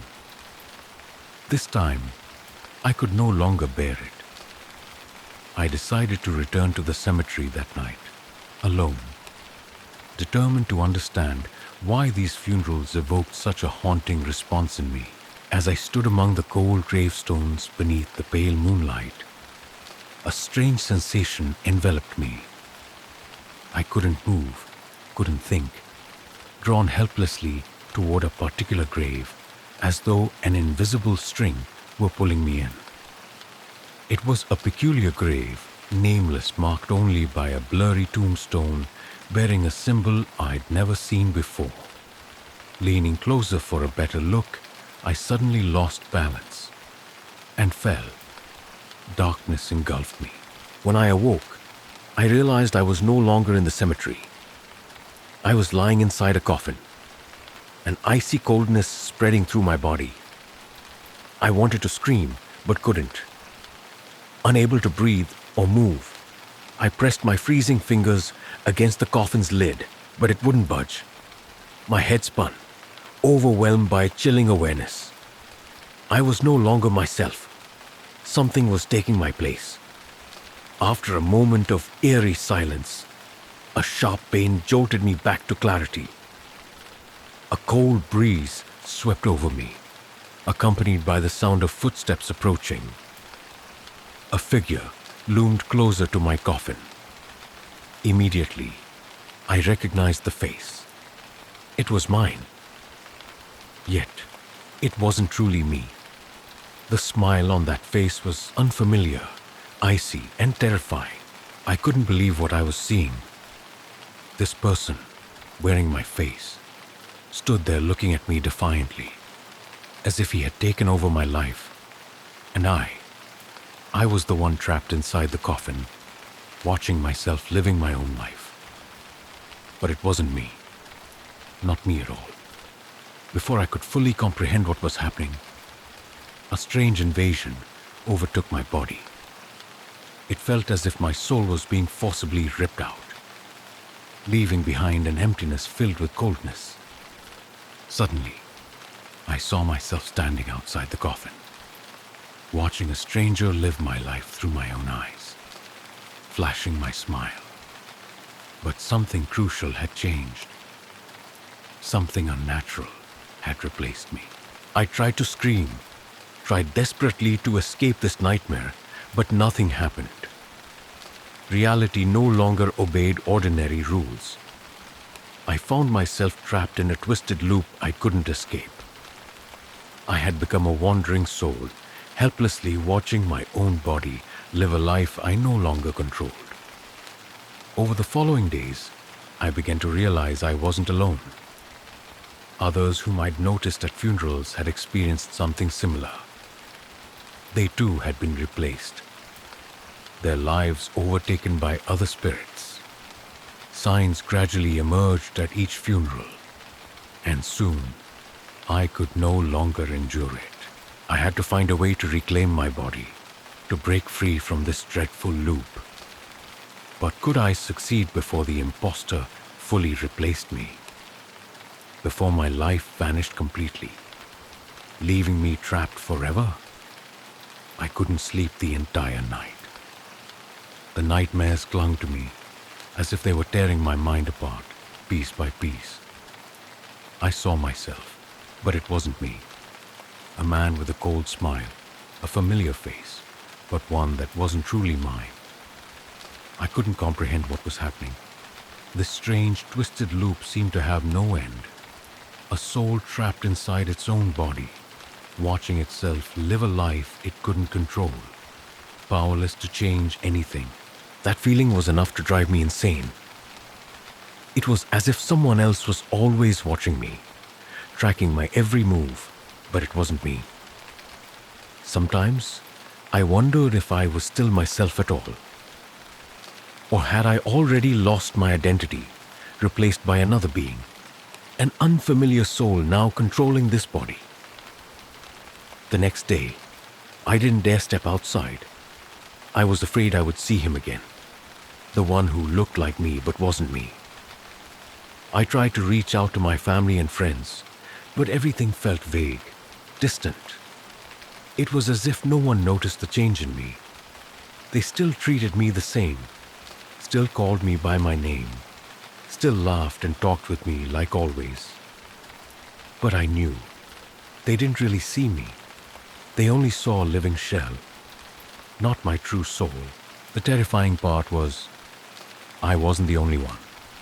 More and more people were experiencing the same thing. At the funerals I had attended, I realized the people in the coffins weren't just the dead. They were stolen souls, replaced. Each of them had a story like mine, distorted, deceived by some unfathomable force. And all of us, trapped in an invisible nightmare with no escape. That night, I decided I had to find answers. If there was even the slightest hope left, I had to uncover the source of all this. I remembered the grave I had seen before. The one with no name, only a faint, worn headstone marked by a strange symbol. I couldn't stop thinking about it. Maybe it was the key to all of this. I had to go back to the cemetery. I had to find out what was happening and why I was caught in this spiral. Darkness cloaked everything as I returned to the cemetery, the place where I had witnessed the impossible.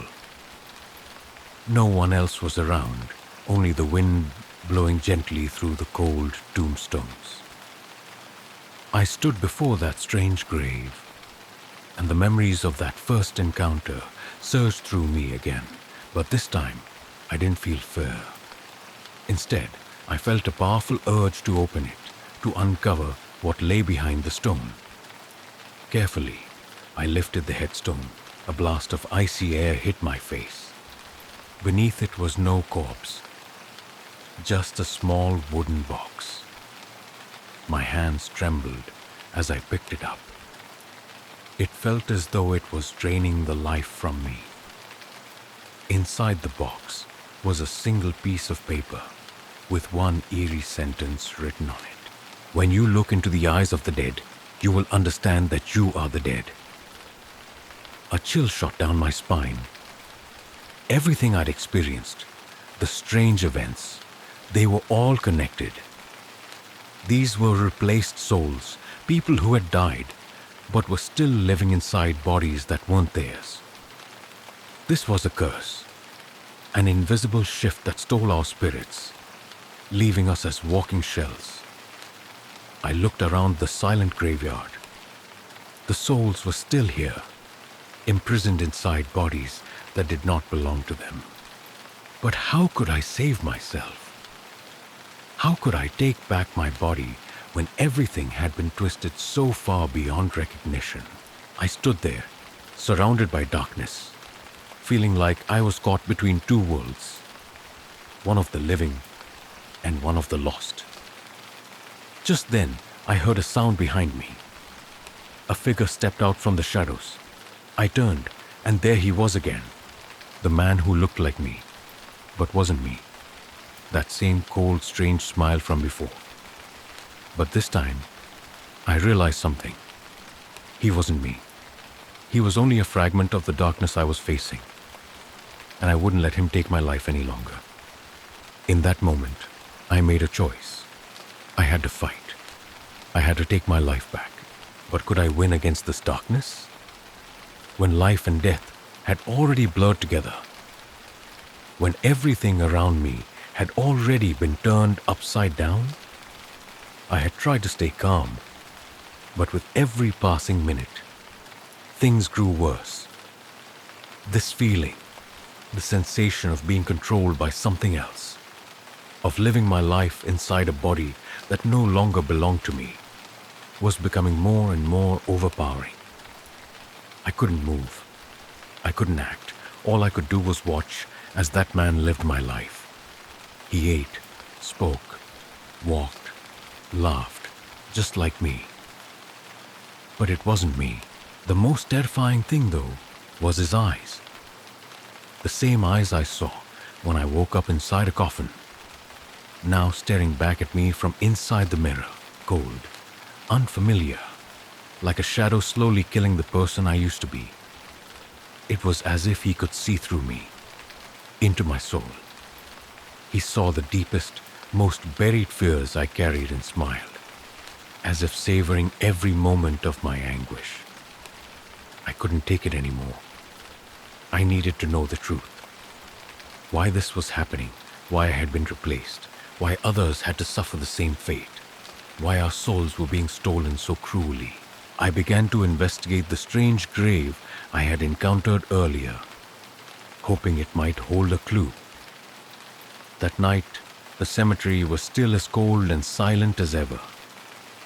That strange feeling returned as I stood before the old tombstones, wondering if the souls buried beneath them were just as disturbed as mine. But this time, I didn't just stand there. I made a decision. I would open that grave again, no matter the danger. I had no other choice. Only by confronting the truth could I hope to break free. As I lifted the headstone once more, a heavy weight pressed against my entire body. The wooden box was still there, but this time it was slightly open. Something was inside. I carefully reached in, and a cold, unsettling energy pulsed through my fingers as I touched it. It was a silver bracelet, faint and worn. Etched into its surface was a strange symbol, unfamiliar, like a secret code engraved by something not of this world. Holding the bracelet, I felt a peculiar force, emanating from it. My head swam. A voice whispered softly in my ear, like a warning carried by the wind. Never take it off. If you do, you'll vanish forever. I froze, shocked. How could I believe a disembodied whisper? But the chill spreading through my body told me I had no choice. I couldn't let go of the bracelet. Then I saw something that made my blood run cold. In the mirror behind me, the man living my life was looking back at me. But this time, it wasn't the same cold, hollow stare. It was something else. A gaze filled with terror. And I realized those were my eyes, not his.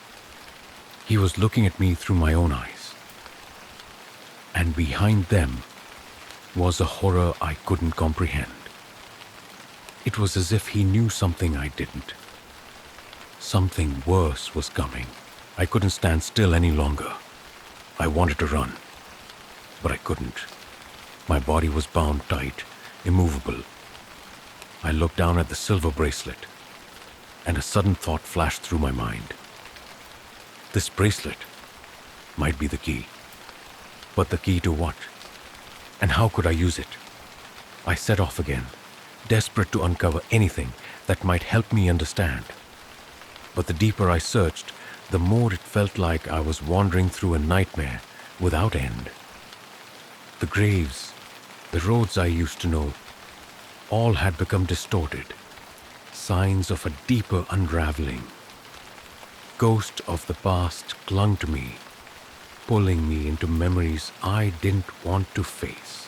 And then I realized the most terrifying truth of all. I was no longer me. I had become part of the cycle, part of the nightmare I could no longer escape. But there was one thing left I could do. Find a way to break it, reclaim my life. And yet, when I looked at the silver bracelet on my wrist, I knew this wouldn't be easy. It felt more like a curse than a key, one I could never remove. By now, I didn't know how much time I had left before my soul completely disappeared. Could I still save myself before being replaced for good?